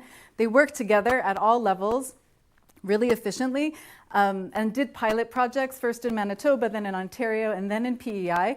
And people saw this was good, like different kinds of people. The farmers, the conservation people, the government people kind of all agreed we should do this and we want the PEI government to fund this. And the right person had the premier, who himself was a farmer, on speed dial, and he made this announcement in the speech from the throne, and the program went into effect. So what you can see, the color coding here shows you there's a lot of pink and blue, and basically what I want to show you using the iceberg model is those are the deeper leverage points that actually did come into play. That's the first thing I wanted to say. The second thing is you can see some gray shading, and that indicates where relationships were key, and probably without those key relationships, things would not have moved forward. And again, I wanted to say, without that sense of urgency and desire for change, I'm not sure things would have moved forward either. So this is Donella Meadows, and she brought us this theory of leverage points way back in 1999. It's been used in business, and it's a big area of study right now in sustainability science. How can we identify the deep leverage points that with a single, maybe one or two interventions, you could trigger this kind of chain of leverage or a domino effect that could transform a system for the better? So a transformation is something that can overcome the institutional inertia that we talked about. So there are the events, what's happening, the patterns and trends, underneath that, how the system is designed, and underneath that are mental models, how we think about the world, what we believe. And I really think that's what was in play in the PEI example. There was a desire for change and that sense of urgency, and people were more open to trying something new in a pretty quick time turnaround. So my single case study in PEI provided evidence to support leverage points theory, and now we need to do that kind of work, analyze successful transformations, hundreds of them, draw out the patterns, and that will empower us to have a solid body of evidence from which to make positive change. Thank you.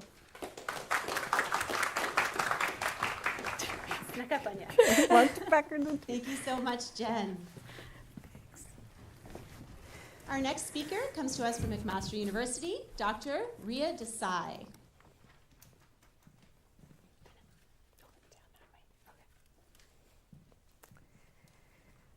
Thanks, Katie. Imagine a world where we produce fewer greenhouse gas emissions and we all have access to reliable, cleaner energy. With natural disasters raging on more frequently and devastatingly than ever, this dream seems far out of reach. But is it really? One solution is nuclear power, or the implementation of small modular reactors, SMRs. These SMRs are especially promising in remote and northern areas in Canada that rely on diesel and are off the main power grid.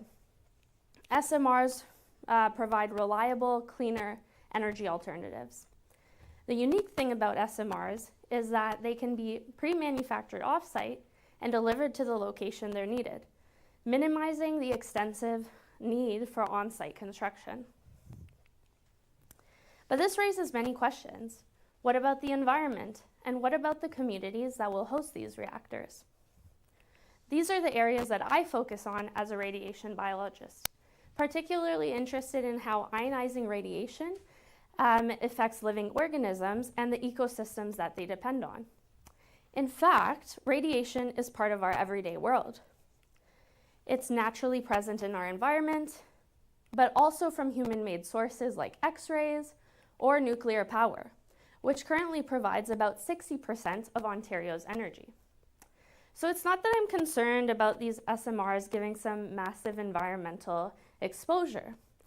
What I am concerned about is ensuring that we are monitoring and protecting the ecosystems around them, and that we develop a benchmark for how they function, especially under the influence of ionizing radiation. It's all about keeping our beautiful ecosystems healthy for generations to come. So what am I doing to protect the environment while these SMRs are happening in the background? Well, I'm screening environmental risk assessments and impact assessments for various nuclear power sites. This includes Bruce Power, Chalk River, and Ontario Power Generation's Darlington site. On a more local note, as McMaster looks into the option of hosting our own SMR on campus, I've shifted my focus to looking at vulnerable communities near our university, namely Cootes Paradise.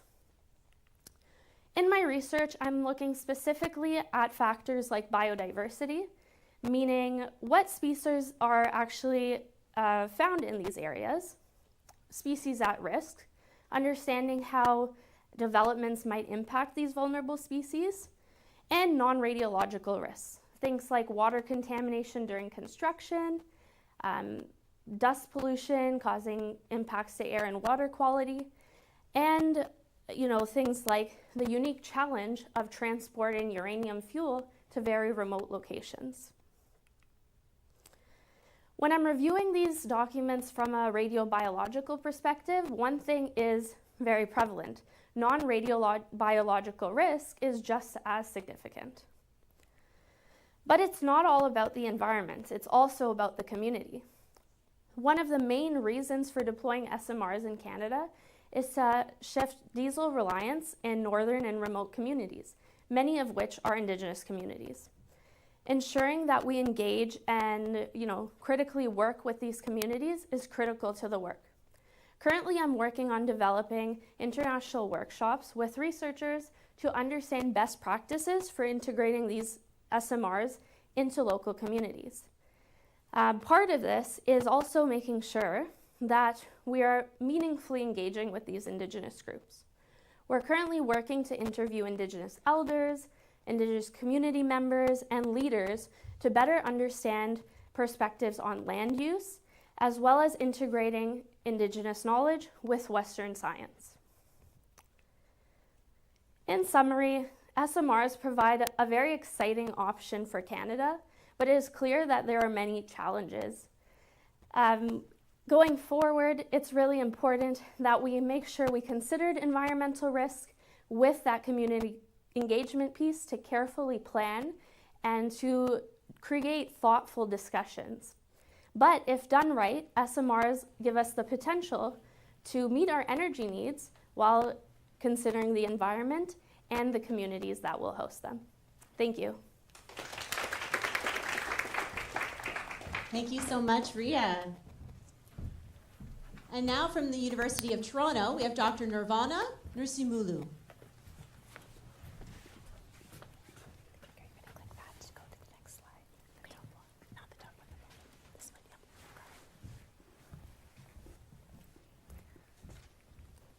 Hello, everyone. As a postdoctoral researcher at the Princess Margaret Cancer Center, it is a real privilege for me to share with you my work on breast cancer prevention. If we look at the year 2024, of the new cases of cancer diagnosed among women, a quarter were of breast cancer. That's 30,500 women. Now, improvements in screening measures mean that we're getting more timely diagnoses and more improved treatment of patients. But not all cancer cases are equal. What about stage 0 cancer or pre-breast cancer?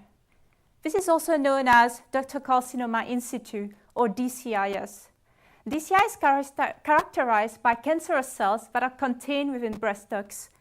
DCIS may progress to a more invasive or more serious breast cancer, which is why physicians typically prescribe mastectomies, life-altering surgeries to these patients. And yet, it is hard to assess when a DCIS case is more serious. And this is especially significant as patients risk a high risk of recurrence years after preventative surgery. This obviously causes a lot of psychological distress, especially given that clinical parameters like breast density are imperfect.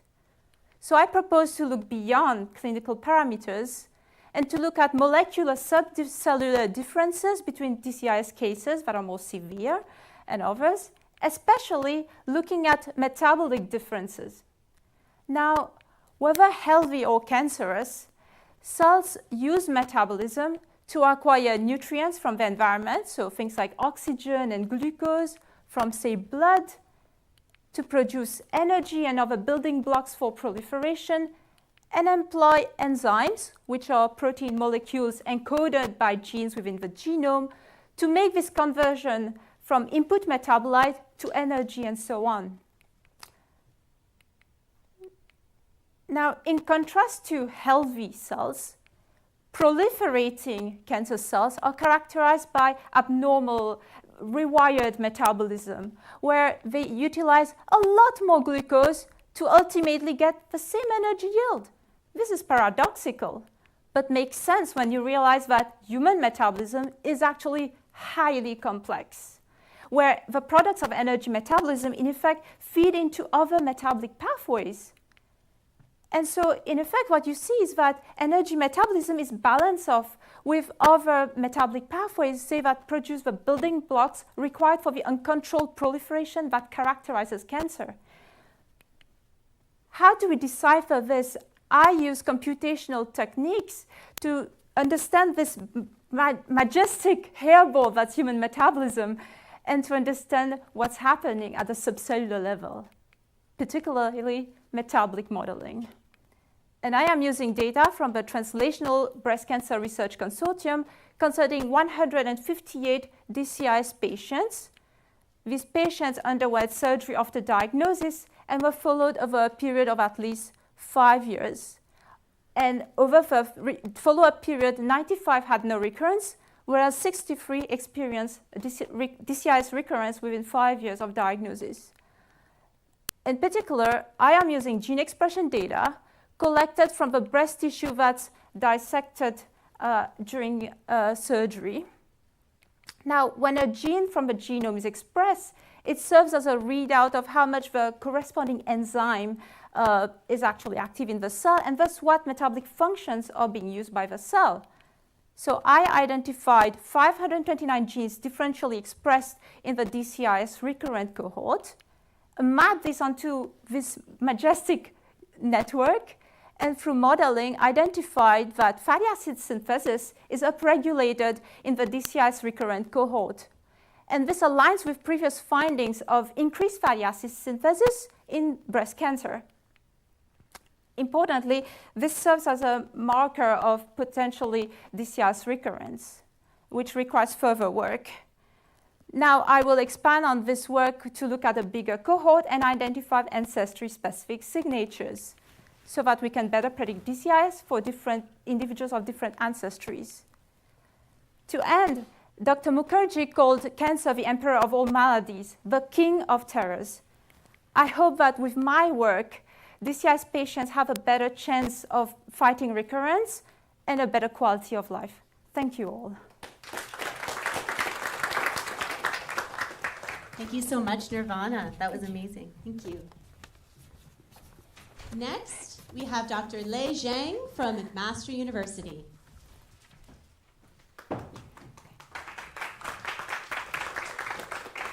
So good afternoon, everyone. Today, I want to start with a simple question. So if you order a laptop from Amazon, when and where you expect to be delivered? Perhaps at your doorstep and as soon as possible, right?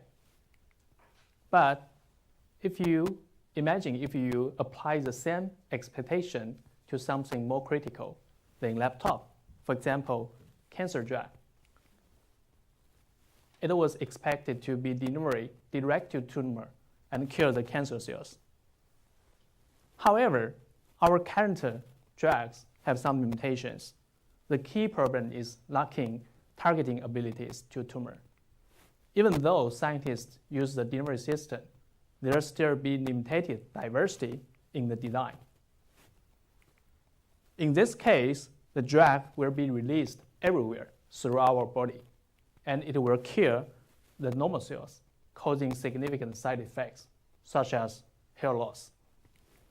Now, we are developing peptide-based delivery system to address this limitation and reduce the side effects. But what exactly peptides?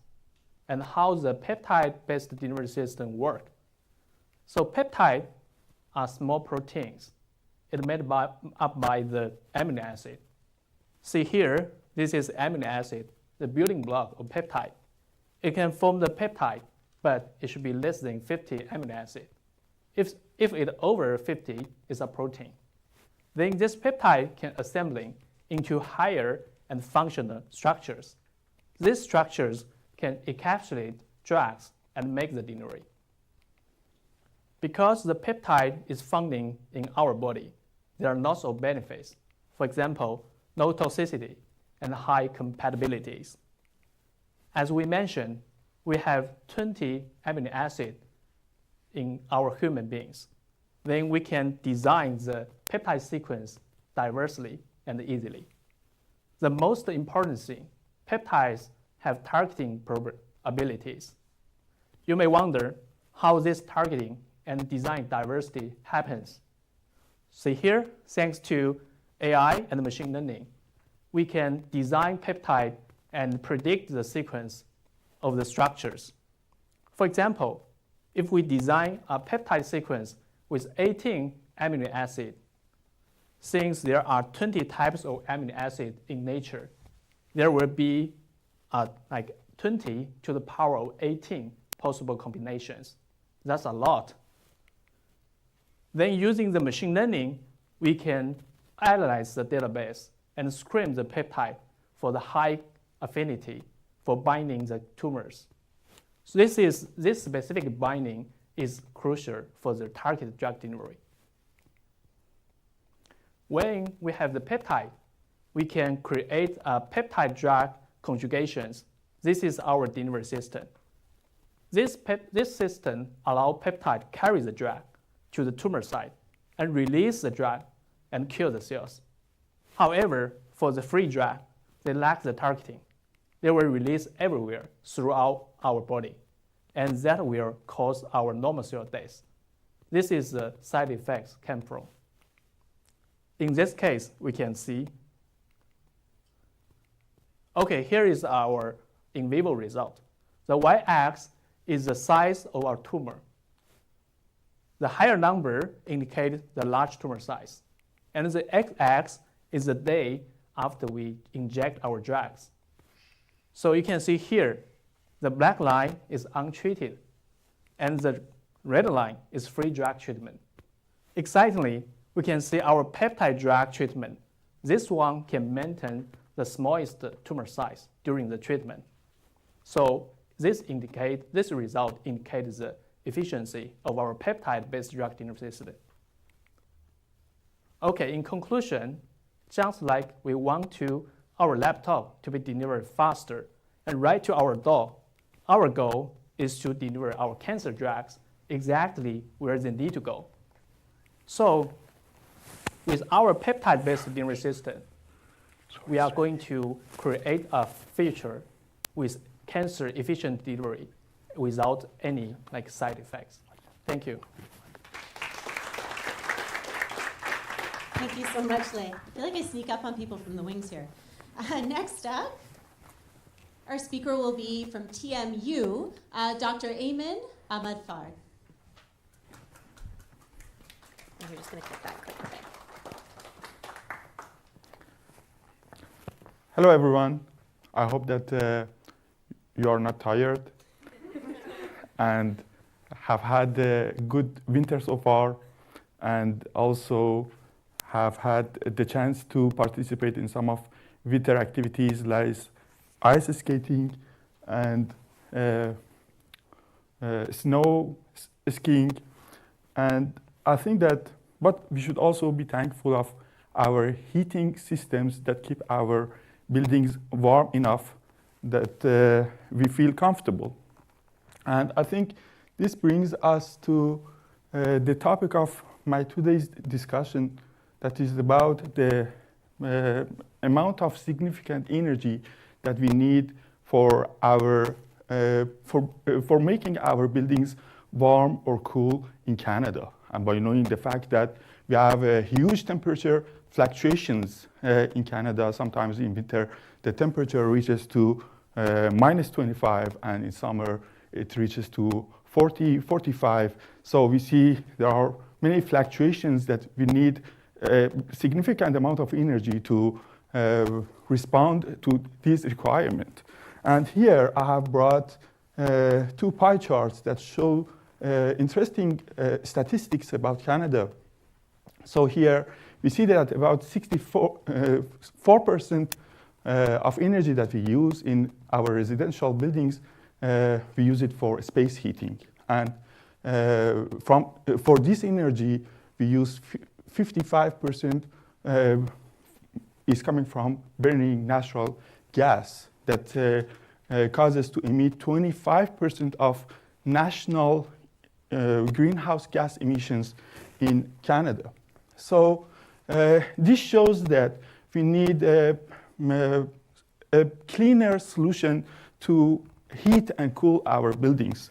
And so a promising solution is using the ground source heat pump systems. These systems use the consistent temperature that can be found just a few meters below the ground, and just by circulating a fluid that can be water mixed with some antifreezes, we can transfer heat from the ground and heat or cool our buildings. These systems are efficient, they are very efficient, and they use electricity, and so that makes them better alternative to fossil fuel systems.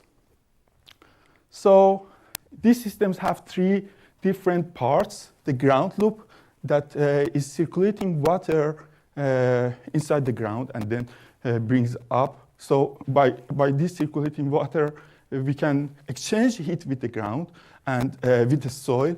And the second part is the heat pump that is basically transferring heat from the ground to the building, or from the building to the ground, and they have temperature limits. These temperature limits can be 0 degrees C or 35 degrees C. And the third part is the distribution system that is in our houses. It can be some forced air system or radiators or underfloor pipes. So by doing that, we transfer heat from the ground to heat our buildings in winter, or transfer heat from our buildings and then inject it in the ground and store it there in summer to use it in the winter. So what I do at TMU, I design the first part, the ground heat exchangers. And the ground heat exchangers, they have 2 types, vertical and horizontal. The vertical type that is called as borehole, they have different types. Boreholes are highly efficient, and because they take less space, but they are also costly. And you see different types of boreholes here. But because they are costly, we use them, but that stops using them because of the cost. And what we are doing at TMU, we are using a new type of ground heat exchanger that uses the helical steel piles. And we are using the helical steel piles in our buildings right now to support the structural integrity of our buildings. And so when we have them, why don't we use them also as ground heat exchangers to extract heat from the ground and then use it for heating of our buildings? These ground heat exchangers are shallower, and because we use them for 2 different utilities, we can decrease the cost. So here I have just compared 2 designs of boreholes with helical steel piles. You see that the helical steel piles are shallower, and instead of the boreholes that they have U-tubes, they have a pipe that they just send the water to the bottom of the pile, and then the water has more time to come up, and by doing that, it has more time to exchange heat with the ground. So this makes them more efficient compared to U-tubes and boreholes. And here what I've done to show you how we designed them, I've brought a case that has 6 piles 2 by 3 that are spaced 5 meters apart, and considered 4 different lengths for these piles. And here we see that the outlet temperature of these piles, how it varies through a year. To the first part that is winter, and then summer, and winter again. And you see that the outlet temperatures are different for different heights of the piles. Thank you very much. I hope that you have enjoyed my presentation. Thank you so much, Eamon. Our next speaker, and I should announce that right after Daniela speaks, we're going to have a 10-minute break for anybody who's dying to stretch their legs. So our next speaker is Dr. Daniela Caballero Diaz from McMaster University.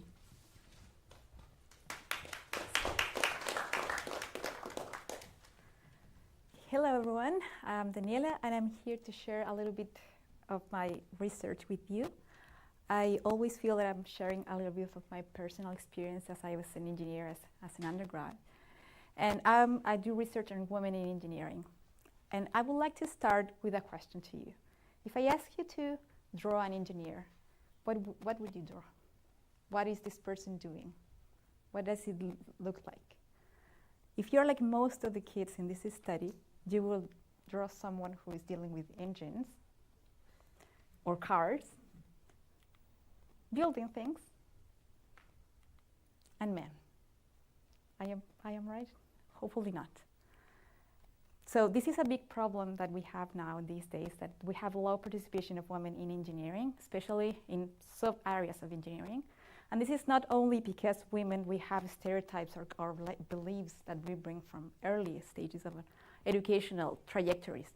There is also complex factors from the learner to the society, going into the school as well, family and peers that are affecting our decisions. And we can see that throughout the whole career trajectory of women, from early stages of their lives, they start feeling that they are not good enough. Probably women are not so good for math. Probably engineering is way too difficult. Probably I'm not fit in this environment. So when they go to university, one of the main reasons why women don't go to university to study engineering in the first place is because there's self-selection bias. That means, okay, I'm not belong to this place. This is really sad. But if we keep going into more trajectories over life, we have even less graduates, female graduates, and the workforce is even low. Let's don't talk about academia or research. This is almost dramatically low, the number of women conducting research in women in academia as a faculty position and university. So, and this is something that doesn't happen outside, it happens here as well. I would like to share with you some of our research that we are conducting now. So McMaster Engineering has a program offered to all incoming students, first-year incoming students, and we say, hey, you are admitted to McMaster Engineering. This is a program that can help you out, prepare yourself academically and socially. Are you willing to take this program, yes or no? And they start 1 month before coming to school. They prepare and they have quizzes, they prepare the materials, and they also get to know each other. We ask students registering this program, hey, how confident do you feel about performing well in first year? Guess what? Females, 1/3 of them felt that they are not confident. Same amount of female that they felt they were confident. But when we see the non-female participants, almost half of them felt that they were confident enough to perform really good in first year at Mac. Only less than 7% of students say, like, I don't feel confident. And what the data shows is that women coming at McMaster Faculty of Engineering, they have higher GPAs from high school. It's statistically significant. So, and this is the best predictor for performance. So what's happening here, that probably they don't need this academic program, but they take it anyways. So most of the time, women don't feel confident. Most of the time, women that outperform, they don't feel that they are good enough, academically speaking, please. So I focus my research and deciding why we take this, why women, I'd say we, because I took same decisions as a student, why we make these decisions. And we use this framework that assumes that we all stay in places where we feel authentic. So we can feel authentic when there is a match between the environment and the individual, myself. We can have, as a self-concept fit, there is like, I'm an art lover in an art gallery. I just feeling there, I'm feeling so good. I can see there is the environment help me out to perform my goals, and if I feel that even with my peers in the same environment, I can be truly myself, like true me. And the problem is probably when you're not feeling authentic, you're not acting like you are really you, and you don't feel confident that you will outperform in this weird scenario. So what we are doing is collecting information and collecting experiences from women around engineering faculty and ask them, hey, what has your experience have been so far, and what helped you out to gain more confidence? And I'm hoping we are not focusing only in numbers, we are focusing on sense of belongingness. I belong here, I am good enough. Thank you. Thank you so much, Daniela. Good. All right, before we carry on with our next speaker, Dr. Jeffrey Price, we're going to take a 10-minute break so people can stretch their legs, grab some snacks or coffee, whatever you need, and then return here at about, say 5:02. Give people enough time? Okay. Enjoy.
Hello, everyone. As people are trickling in, we're going to get started with our next speaker. So, just so everybody's aware, and I've been told by several parties, McMaster University is closing early today because of the storm. So, we are going to rapid fire get through these talks and enjoy them thoroughly and absorb as we do. But we're going to get everybody out as soon as possible to beat the storm. I know some folks are traveling to Toronto or Niagara or other areas, so we'll be as quick as we can. That means that if it gets close to 4 and we have not yet tallied and announced the winners, it will have to be done online, which is very anticlimactic for me, but it might have to happen for the safety of everyone. All right, without further ado, I'll stop wasting time. Dr. Jeffrey Price from McMaster University. Thank you. Hello, thank you very much for coming today. My name is Jeffrey Price. I work with Professor Emsley here in the Department of Chemistry at McMaster University. And today I'm going to talk a little bit about manganese germalenes, which are new molecules that could be used to convert smaller molecules into larger ones. Small molecule activation is a major field of research in the chemistry community. What this means is taking inexpensive small molecules, breaking them apart at the molecular level, and putting them back together again to make useful materials. A couple of illustrative examples are over here. You could have on the left side dinitrogen, the most common gas in the world, and we can convert it to something like ammonia, used for fertilizers and thousands of other applications. We could have carbon dioxide over here on the right. We all know we have way too much of that. What if we can convert it to a usable material that's mainly formed of carbon? The way I propose to do these transformations is to create new molecules tailor-made to facilitate them. The type of molecule that I've decided to make is called a manganese germalene. I've got a picture of it shown here on the left. Just going to quickly walk you through what the picture means. Most of these symbols on there correspond to elements on the periodic table down here. A couple of highlighted ones are manganese. That's a transition metal that's very abundant. Over here we also have germanium. That's similar to silicon and carbon. Same column of the periodic table, a lot of similarities. The lines between elements, those are chemical bonds. Those are pairs of electrons which hold the elements together. Vertices that don't have any symbol, those are carbon atoms. There's just too many of them. If you put carbon everywhere, it just looks pretty ugly. And the R's at the bottom, those are variables. So I could put different elements or combination of elements there. Now, why do I think these might be useful for small molecule transformations? There's a few reasons. Number one, the germanium atom, which is kind of the green dot down there, is quite accessible. It's also electrophilic, which means it wants to attract electron density. In addition to that, the manganese-germanium bond has what we call exposed pi electrons. These can participate in reactions as well, as can other parts of the molecule, notably the hydrogen atom on the metal center.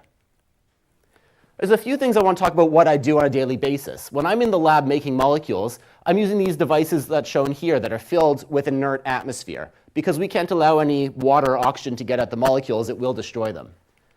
Most of the time, I'm actually not making things. I'm trying to figure out what I've made.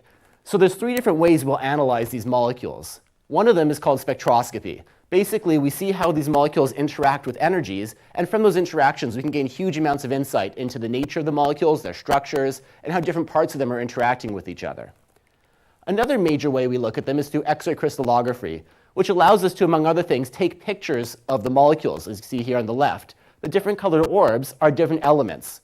Just to show you what kind of scale we're looking at, that bar on the left, which says 1 angstrom, it's the A with the dot, that's 1/10,000,000th of a meter. So we're looking quite small. And the third way we kind of look at these molecules is through theoretical chemistry. we do quantum mechanical calculations to look at the nature of the bonds between the atoms. Moving into what I've done as a postdoc, I've made a series of these manganese germline molecules. Some of them are shown here. Discovered that they are, isolable. We could make them, we could purify them, handle them, which is great. They're the first of this type of molecule to be made. The next step is to see if they react with small molecules. Given our time period, I'm just going to focus on dinitrogen and carbon dioxide. It turns out these manganese germlines do react with dinitrogen. That's good. Unfortunately, the way they react is simply the nitrogen molecule attaches to the metal center. That's not quite what we want. To do proper small molecule activation, we have to break that nitrogen-nitrogen bond, and I was unable to do that using this system. However, the reactions with carbon dioxide are a lot more interesting and potentially useful. Depending on how many carbon dioxides I use and which manganese germline starting material I use, I can get a whole plethora of different new molecules. And there's some notable things here. Number one, in some of these cases, I end up with CO, or carbon monoxide, instead of CO2, which is a good first step in small molecule activation. We've broken the CO bond. We've also found ways to incorporate that extra oxygen that we've broken off into other molecules and purified them out from the system. Well, that's basically all the time we have. Just in summary, I've discovered, prepared, and studied a family of new manganese germline complexes, or molecules, used them for small molecule activation, and doing so discovered a whole new suite of molecules and gained some insight into how these could be used for small molecule activation. I want to thank the organizers here for inviting me today, all of you for listening, the people on this, the Department of Chemistry, my professor, all wonderful. If anyone wants to chat chemistry, my chemistry, or anything else, I'm happy to do so after the talk. Thank you very much. Thank you so much, Jeffrey. Next up, from Western University, we have Dr. Idiowu Olowe.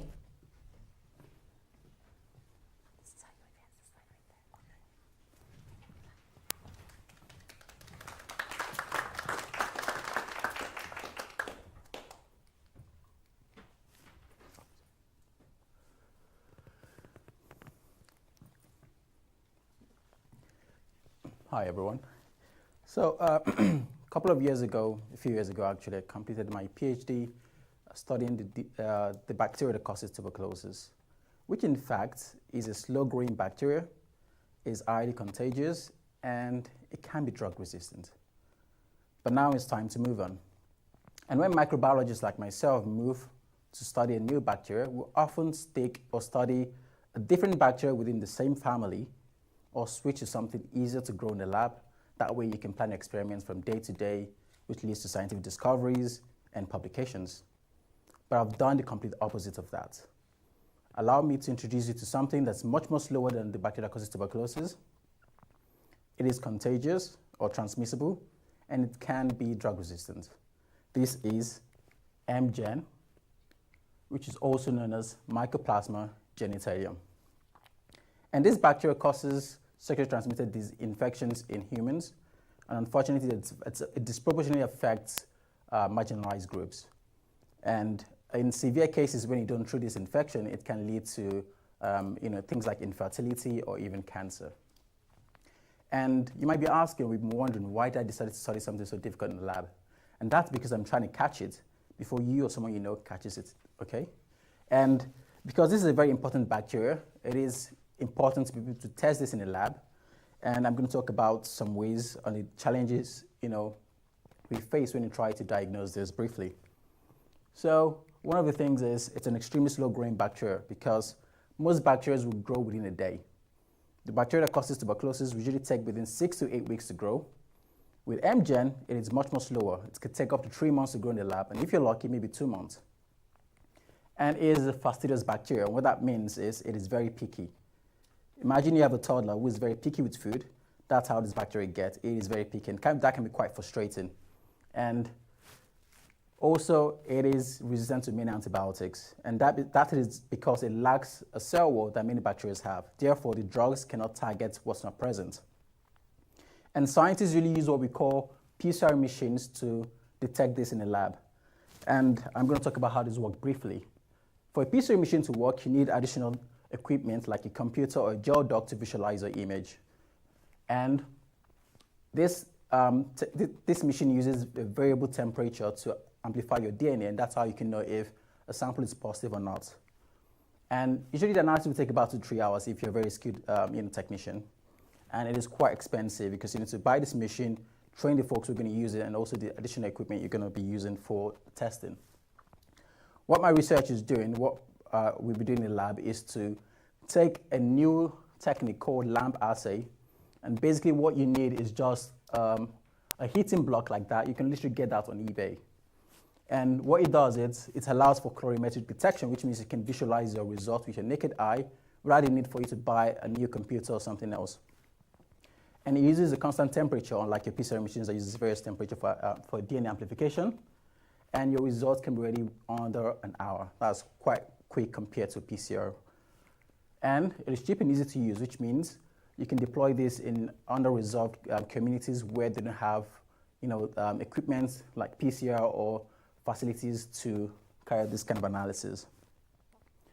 And the relevance, before I get into relevance of this is what a PCR result would look like when you conduct your analysis. Usually you'd have a graph, which is pretty complex to interpret, or you can have this kind of image here that also needs someone who is trained to interpret this. But in the lab, this is what a result looks like. You can see your tubes here, and you can see there's a color change, which you have red, which is the negative sample, and the yellow one, which is the positive sample. And this is 15 minutes of reaction. This is 60 minutes, which is an hour, which shows that this reaction actually works. So the relevance of this is to improve STI testing. And because time is of the essence, we know we can provide rapid detection of antimicrobial resistance, which would then prevent chronic stages of diseases and provide health equity for everyone. I would like to thank my professor and the lab for giving us resources to do this work, and also our gracious funders.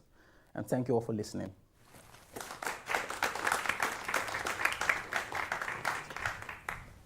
Thank you so much, Idiowu. Next up, we have Dr. Megan Zangara from McMaster University.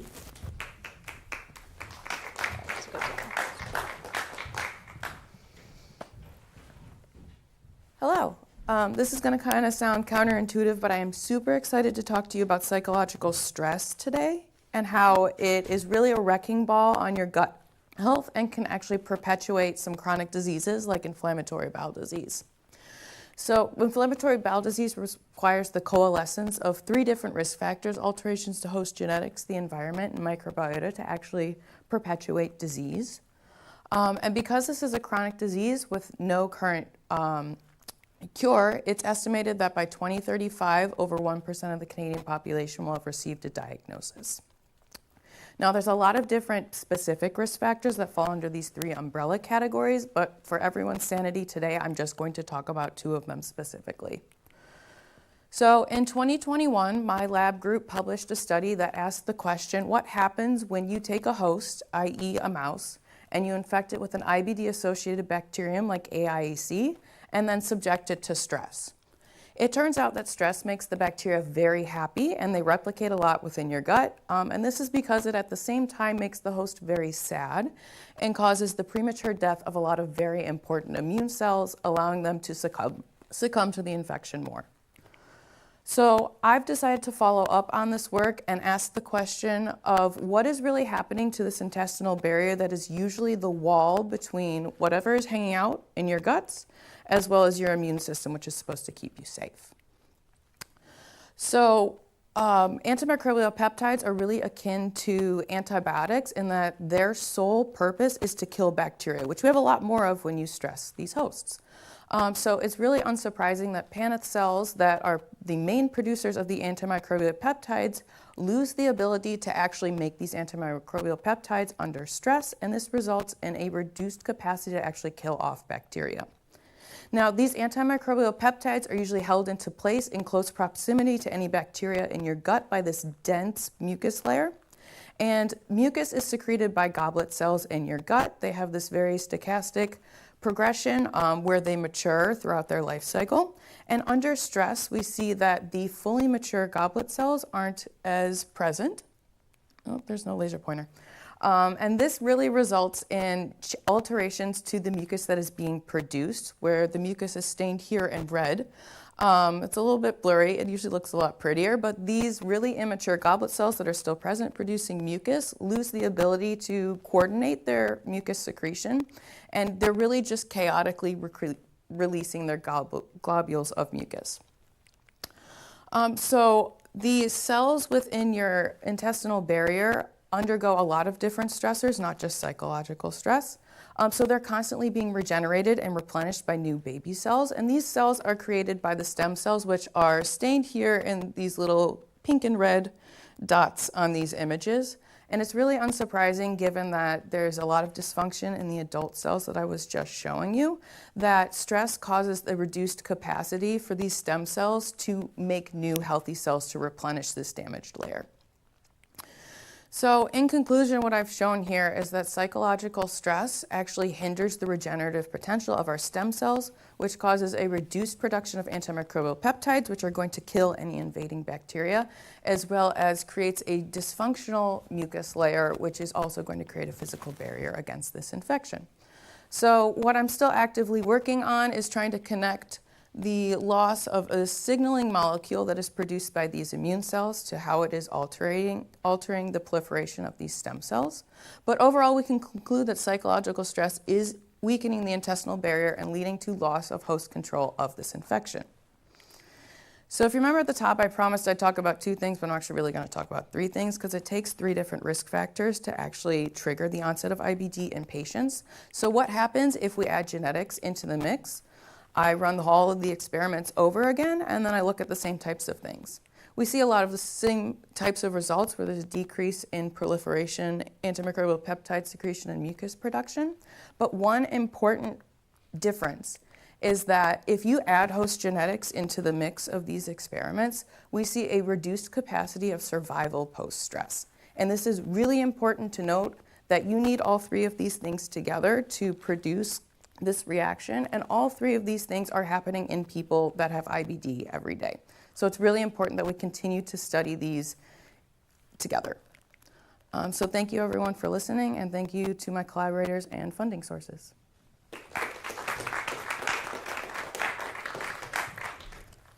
Thank you so much, Megan. Next up, we have Dr. Matthew Lees from McMaster University.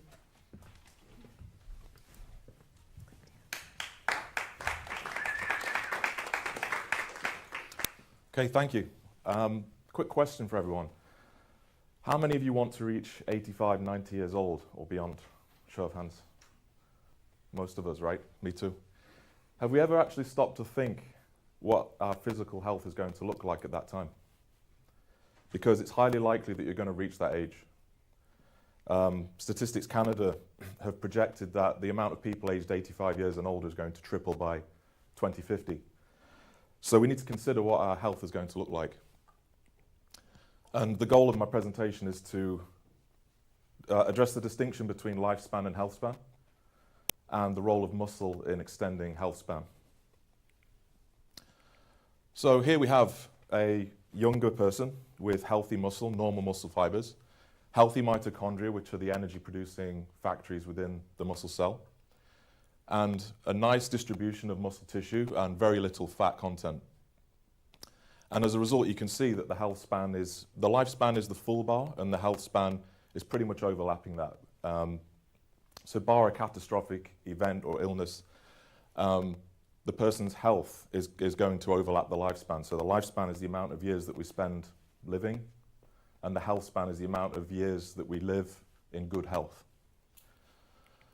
When we get older, we get sarcopenia, which is the age-associated loss of muscle strength and mass. So by the time we're in older age, we have atrophied muscle fibers, there's infiltration of fat into the muscle tissue, and the mitochondria stop working so well. And you can see here that the health span is making up about 2/3 of the lifespan. So the person might live till, say, 78 years old, but only 63 of those might be spent in good health.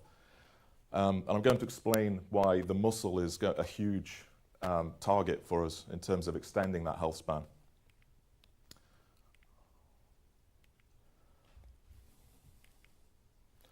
Okay, so beginning around 40 years of age, we start to lose strength at a rate of between 1% to 3% per year, and mass at a rate of around 1% per year as well. And this is a normal decline. But also there are events that happen in our lives where this decline is accelerated. So if we need to go into hospital for surgery, we have periods of reduced activity, it makes us more anabolically resistant and it speeds up these losses in mass. And our goal in the Philips lab is to use exercise and nutrition to address this decline and ideally send it in the opposite direction. The key message that I'd like you to take away from this presentation is use it or lose it. So if we have periods of time where we're less active, if we have to undergo periods of bed rest, for instance, we get more pronounced losses in strength and mass. So exercise is the key stimulus for us that we need to use. And exercise, not just targeting the muscle when we contract against an external resistance, we get the beneficial effects for the muscle, but these are felt in all of the other bodily systems. So we have the cardiovascular system, the nervous system and so on, fat tissue and the liver. These are just a few of those systems. But exercise is free. It's effective against so many of the chronic diseases that we associate with aging, and potentially this has implications for the healthcare infrastructure moving forward. So that's how exercise influences the health span. And a very recent review came out early last month, just shows that you see how resistance exercise is represented in this figure, and exercise more generally, how it influences these age-associated conditions like COPD, cancer, and so forth. It's a very powerful stimulus. And just a cool story from back in the UK. This older female got involved in powerlifting in her 60s. And by no means am I saying everyone has to take up powerlifting. But it's just an extreme example to show you what can be achieved from someone that has had little to no exposure of resistance type training. So she can now deadlift 55 kilograms and has actually started to compete. And we also have this example from the Netherlands, a 63-year-old, she took up powerlifting and at 71 was a world champion. And you can see these remarkable increases in typical markers of health in older people that we use in our lab versus age-matched comparators. Huge benefits. So I'd leave you with that message to extend the health span, push against something difficult to move. So thank you very much.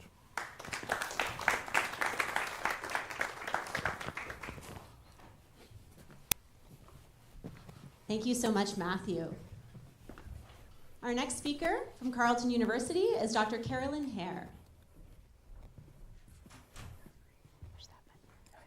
Oh, sorry.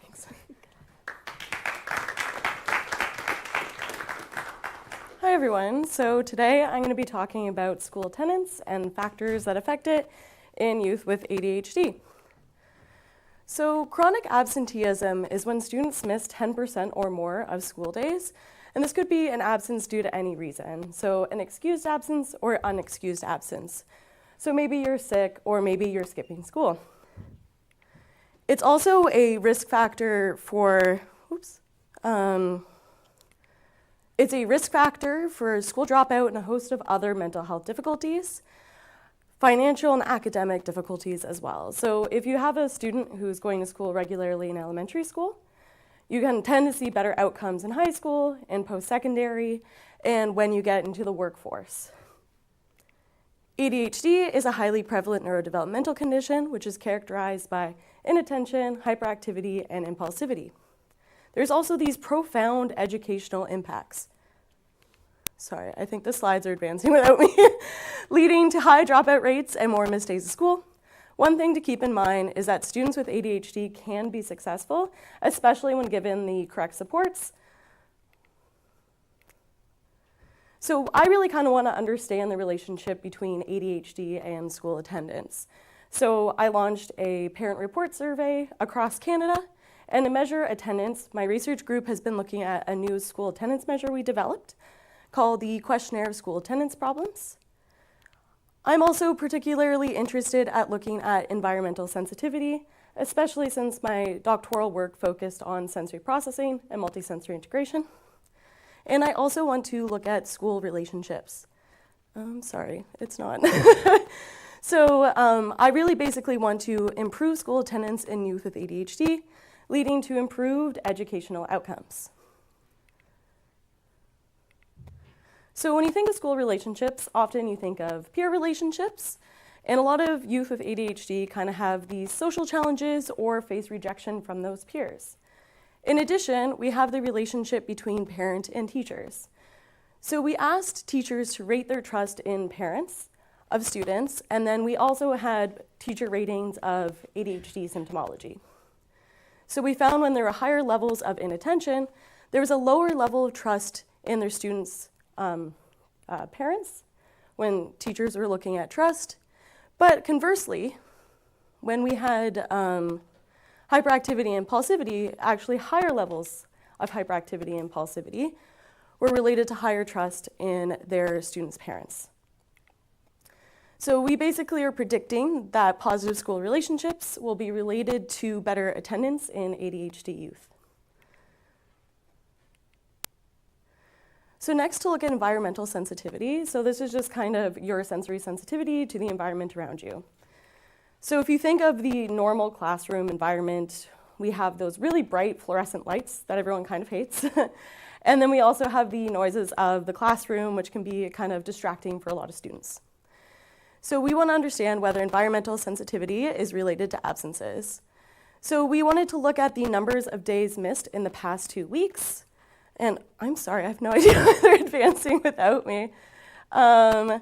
So we found that when looking at measures of sensory sensitivity, there was no direct relationship between the number of days of schools that were missed and these sensitivity measures. However, when we actually looked at the reason that children were missing school, we did kind of see a relationship start to emerge. So we found that when we grouped students that missed school into reasons that were negative, so they missed school because of refusal, or they had negative school experiences, then they had a higher rating of these environmental sensitivity. But then when they were missing school because of like maybe health-related issues or not missing school, then we found these lower environmental sensitivity. And this was in 93 youth with ADHD. So to summarize, school attendance is a critical issue to consider for school success in youth with ADHD. And parent-teacher relationships are related to child's ADHD symptoms. And understanding these school relationships may help to kind of provide supports for these students and help them attend school more. And this higher environmental sensitivity may be related to certain absences.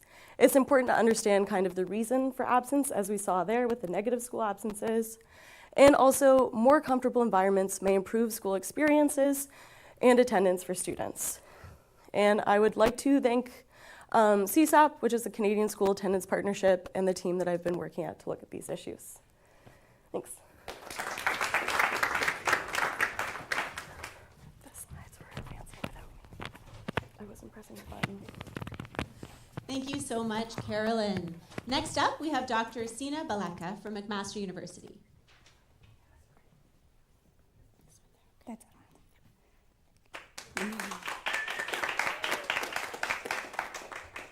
Okay, does anyone know what a Colombian mammoth is?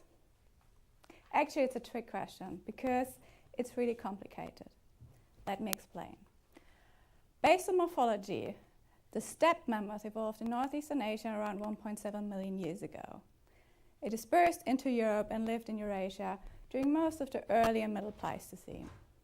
It also migrated to North America, and somewhere along the line, it evolved into the Colombian mammoth, a species that is adapted to a warm climate, distributed from the north of the United States all the way down south to Costa Rica, with the oldest specimens dating to around 1.2, 1.3 million years ago. Now that sounded relatively straightforward, but there's more. In Siberia, the steppe mammoth evolved into the woolly mammoth, the only elephant species that is adapted to a cold climate. And with the advance of the next ice age, it migrated, around 800,000 years ago. With the advance of the next ice age, it migrated into Europe as well as into North America. Still not overly complicated, but there's more. Nature is messy, and we can see this when looking at the DNA of these extinct species. Paleogenetics, or ancient DNA research, works with DNA extracted from samples that might be 100 or 100,000 of years old. It comes with a suite of challenges. Most of the time, the DNA is completely degraded with nothing left to analyze. If we find DNA, then it's heavily damaged, it's fragmented into very short pieces, and it's contaminated with everything from modern human to ancient bacterial DNA. So most of the DNA that we have today is less than 100,000 years old, dating to the late Pleistocene. This is also true for all of the Columbian and woolly mammoth DNA that we currently have. There's only a handful of sequences that are older than 100,000 years, with the oldest paleo-genomes currently being from 2 steppe mammoths from Siberia, dating to somewhere between 1 and 1.2 million years ago. Now, looking at the data from the Columbian mammoth that we have in the late Pleistocene, at this point in time, we can see that this species is actually a hybrid between a woolly mammoth and a lineage evolving from those steppe mammoths in Siberia. But there's a lot of time in between where we don't have any data, so we don't know how and when these two species with extremely different climate preferences could meet and hybridize. To answer this question, we would need DNA from the North American continent that is older than most of the DNA that we currently have. Change of topic, Arctic ground squirrels. Cute, right? Arctic ground squirrels have been distributed in northern Canada for hundreds of thousands of years. They dig into the permafrost and build their burrows called mittens. We recently analyzed one of those mittens from a ground squirrel from the Yukon that has been securely dated to 700,000 years ago. To be more precise, we analyzed ground squirrel paleo-feces, and that just means old poop. Now, the amazing thing when working with feces, and you don't hear that sentence a lot, is that you don't just get the DNA from the defecator, but also from everything that they ate, giving you a really good idea about the ecosystem at the time. Now, ground squirrels are not strict herbivores. They also eat insects, small mammals, and are known to feed on carrion from larger mammals. So in our ground squirrel paleo-feces, we found mammoth DNA. 700,000 years ago from North America. Can ground squirrel poop shed light on North American mammoth evolution? When we analyzed our DNA from our mammoth, compared it to everything that is out there, we could see that at this point in time, no hybridization had taken place yet. But we would need more DNA to further narrow down when and why this hybridization happened. So to answer the question, what is a Columbian mammoth? We actually don't know. Is it a species we see in the late Pleistocene that has half of its genome exchanged from woolly mammoth? Or is it the unadmixed form that we see earlier? Why does it matter? Genetic data from extinct species is more than a scientific curiosity. It helps us see what we lost and gives us insights into why and how this happened. Understanding the evolution history of extinct species helps us understand how these species react to stresses in the past. This helps us act instead of react to extinction threats for our living species. Thank you.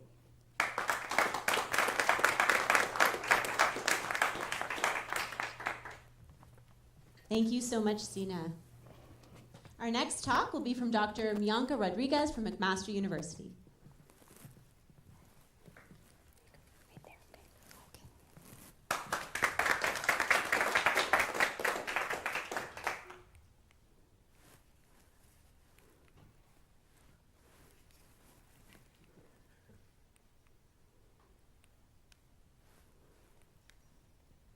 Every day, 21 Canadians die from opioid overdoses. But what about the 350,000 who survive and live with opioid use disorder? Meet one of them. His name is Alex. Receiving treatment from opioid use, he also struggles with depression, complicating his treatment. As he comes off opioids, the issues that led to his use remain unaddressed. What's worse, he has heart disease. People with opioid dependence have a higher risk of heart disease and heart attacks compared to the general population. And Alex isn't alone. Opioid dependence affects the entire body, with many people experiencing 2 or more chronic diseases, which is known as multimorbidity. Yet, the opioid crisis is treated as an overdose problem only, ignoring the long-term health impacts. Which brings me to the bigger issue. Despite Canada being at the center of a worsening opioid crisis, few studies examine its long-term health impacts. Without this data, we can't design care that works.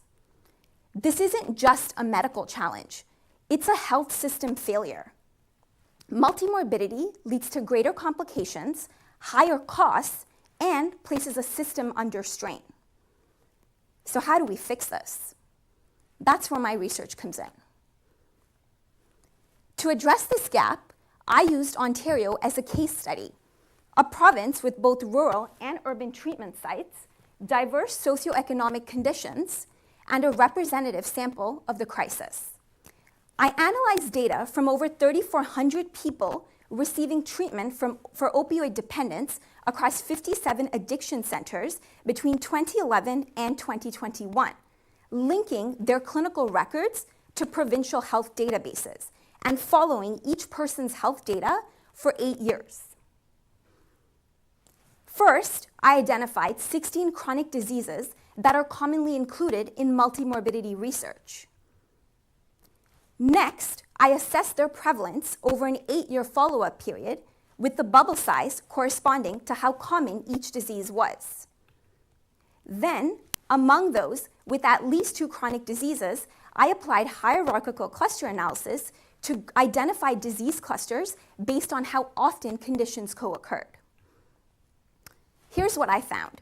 1 in 3 people in the sample, so that's 1,100 people with opioid dependence, had multimorbidity, and 6 distinct disease clusters emerged, the most pertinent of which was the co-occurrence of cardiovascular and respiratory diseases, affecting over 650 people. Now, this requires careful medication management. For example, imagine that a patient with opioid dependence additionally presents with heart failure and COPD. Well, the ACE inhibitors for heart failure can interact with opioids, causing dangerously low blood pressure and breathing issues. Opioids further suppress breathing, which complicates COPD treatment. Now imagine this patient navigates a health system where specialists don't coordinate care. The risks are enormous. That's why we need an integrated approach with primary care, cardiology, and addiction specialists working together to provide safer, more effective treatment. Canada, one of the countries hardest hit by the opioid crisis, still lacks critical data on its long-term health impacts. Without it, people like Alex continue to fall through the cracks. My work lays the foundation for a new model of care, one that doesn't just treat opioid dependence, but recognizes and addresses the full scope of health challenges that people face. Because the goal isn't just to respond to crises, it's to move beyond overdose. Thank you.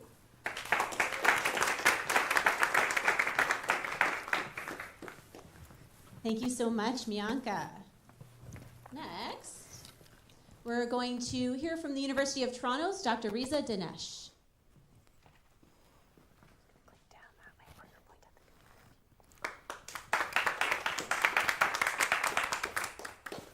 Hello, everyone. I'm just going to start from without breaking the bank to make our buildings smart. And actually, what we are going to do, we are going to cool down the war fights. And what's the fight we are talking about? It's the thermostat. Cool it down, heat it up. Cool it down, heat it up. And all the time, there's a problem between parents and the kids. So how we can do it and why we have this issue? Actually, the main challenge of the part we are thinking of, it's the indoor air quality and thermal comfort. It's too warm or not. We have a good ventilation or no, we don't have, and also about the pollutions. But in the meantime, maybe you are working from your office and all the time after a day you have a good workout because of the monitors. All the time you start waving for the sensor. So to solve these problems, actually we can consider having smart homes and offices. But there is a problem. For the offices, yeah, we can consider reducing the operational cost, but we have to put too much capital costs for sensors. But considering what we have actually in our homes, we can reduce that capital cost. And how? Just simply use your Wi-Fi, your laptop, and the modems. Just connect those. They are actually existing. They are cost-effective. Those are scalable and non-intrusive. Just simply, you can use it for vital sign monitoring, for smoke detection or Wi-Fi imaging, for recognition and detection, like fall detection for senior and elderly people, and also for human detection, like the one with the robbery. So we don't need to pay too amount of money for the companies who are who are protecting our buildings. So basically, if we can go to the details, we can say for health monitoring, simply we can say we have respiration rate monitoring, health monitoring. For gesture recognition, we have human activity, sign language, and also lips motion. And we can consider like different localization, like I'm standing here or there without using cameras. And authentication, again, it's for the human detection and the safety of our buildings. But what we have done, just simply we used a couple of modems and a laptop. And we know from our grade 11 physics, the waves, they can scatter, they can refract, and they can reflect. So if there is an interference between the source and the receiver, so what's going to happen? Actually, we are going to have some data to be collected. We can filter that data, denoise it, and have some features calculated. CSI, it's just the data we require. That's the channel which we are using. In particular, we can use just simple 5 gigahertz, 2.4 gigahertz waves. And then we can use that data to train, and based on machine learning techniques, we can detect occupants and consider human activity recognition. Well, all the time, we are saying, okay, human activity. All the time, okay, we have smartwatches. This is the privacy. This is the privacy. So I'm just going to put them out. Now I want to have a smart home. So what's going to happen? Just simply by putting in correct place the transmitter, which shows ITX and RX, we were able to find the occupant. But simply just with the pre-occupancy and occupancy and post-occupancy. This was the part we've done. My background is mechanical engineering and building science. This was the electrical engineering part. Be involved with them. So we first detect the occupant. Now we want to see like what's our daily work. We can show it based on this interference. We are walking or standing or running and different applications. So we can have a better indoor environment by focusing on lighting, indoor air quality, acoustic comfort like this lab, and also personalized environmental control. The key takeaways is we can have smart buildings cost effectively and transport our system. And almost all the researchers, we need the money. And thanks for the NSERC support, and especially our group at the University of Toronto, Hub for Advancing Buildings. And thanks for your attention. And here is my work if you need to be connected. Thank you.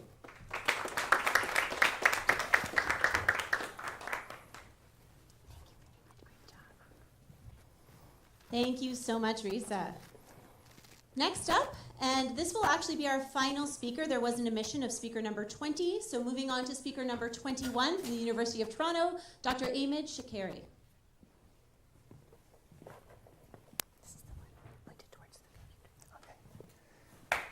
Thank you. Wow, that's presentation, almost there. Hi everyone, my name is Amit, and I'm really excited to share my research today on the heart's hidden shield against cancer. Cancer is the second leading cause of death worldwide, but thanks to advances in medicine, nowadays many types of cancers can be treated effectively.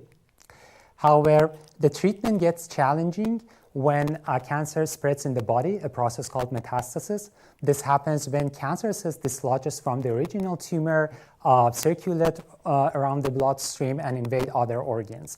They can spread into the stomach, for example, liver, and other organs. But here's something strange. Cancer almost never spreads to the heart. Think about it. Has anyone ever heard of heart cancer? I hope not. This is a very rare phenomenon. And why is the heart so resistant to cancer? This is the question I'm exploring in Radistics lab at the University of Toronto by modeling cancer metastasis outside of the body on a chip. Now, to model cancer metastasis, the first step is to create a porous tube that can mimic the porosity of blood vessels so that the cancer cells can get into and spread. And next, we place this tube in a platform with 5 small chambers. All of these chambers are connected together only through the porous tube. Then we can grow many versions of actual organs in each of these chambers, for example, liver, heart, or breast cancer. Then to simulate blood flow, we place the whole device on a rocker with gentle tilting motion, causing the cell media going back and forth through the permeatube. Now, to create this porous tube, we use 3D printing using coaxial needle, which is basically 2 needles, one into the other one. And through the outer needle, we perfuse a photocurable polymer called POMAC, but in the shape of granules or microparticles. Through the inner needle, we perfuse a temporary gel to just keep the tube open during the printing, and it will be washed away after curing. Then as the material gets out of the needle, we just use UV light to cure it. I coined these tubes permeatube because they can mimic the permeability of blood vessels. Here you can see how we can use a 3D printer to precisely print these tubes. And this is what the final version of the device looks like. Now let's look at the tubes at high magnification. These SEM images show the topography and cross-sectional view of the tubes. You'll notice there are 2 types of porosity. There are larger pores with a size of around 20 micrometers, and inside them there are smaller pores with a size of around 2 to 4 micrometers. So we first set up the device to study cancer metastasis to liver tissue. So we start by culturing liver cells, and then we introduce highly aggressive breast cancer cells to the middle chamber of the device. Here on these images, you can see the permeatube in blue and cancer cells in green and how they want to enter the porosity of the tube to spread. Next, we track cancer migration over time. So we use a fluorescent microscope where only the cancer cells and the tube was visible in green. On day 0, right after adding the cancer cells, you can see all the cells were in the middle well. As expected, no migration. On day 6, you can see a few of them have already migrated to other chambers inside the device. And by day 10, the cancer has almost fully spread across the platform. So we repeated the same experiment, but this time with the heart tissue to see what happens. Here you can see a video of the heart that we created from stem cells. So this little heart is just 2 millimeter by 2 millimeter. I think too small to be a Valentine gift. But so we did the same experiment with the heart tissue and tracked cancer metastasis. As you can see on day 0, there is no migration as expected. Day 6, still no migration. And even by day 10, we did not see any sort of migration in the presence of heart tissue, which was fascinating. So why is the heart so resilient to cancer? One reason might be attributed to the proteins that are secreted by the heart, which can inhibit cancer metastasis. In fact, we're going to dig deeper into the tissues that we fabricated to analyze such proteins. Who knows, maybe one day we can develop a drug inspired by the heart to combat cancer. After all, the heart might not just beat for us, it might also hold the key to fighting cancer. Thank you for your attention.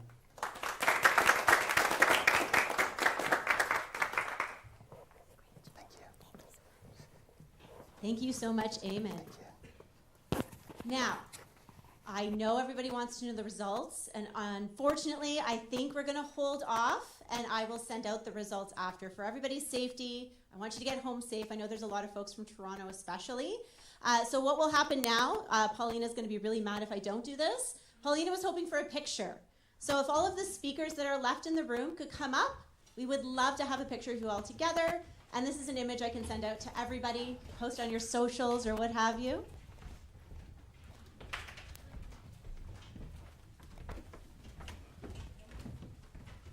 And Paulina, I will let you organize us because this is not my jam.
In the back, you need to be between two heads so you see me.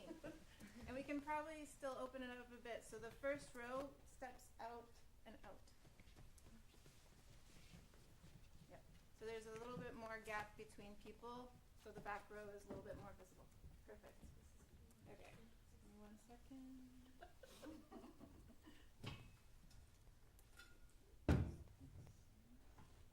All right, I'm going to take a bunch, so big smiles.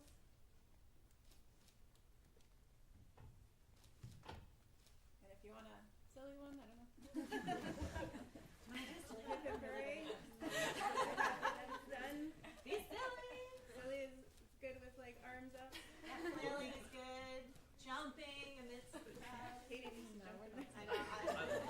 Can we do a serious one? Like nobody smiling? Like it's like just like very like researcher, like nobody like you're extremely. But Katie, why weren't you in there? You want me in there? Of course. Yeah, but no smiling. Are we doing the serious one? Yeah. I like to do the serious one. Serious, like but like also should this make it black and clump, white after. take one step back. Okay, great. A little more even. All right. So smiles again. Oh, what? Smiles. No smile. Oh, okay, smile. okay.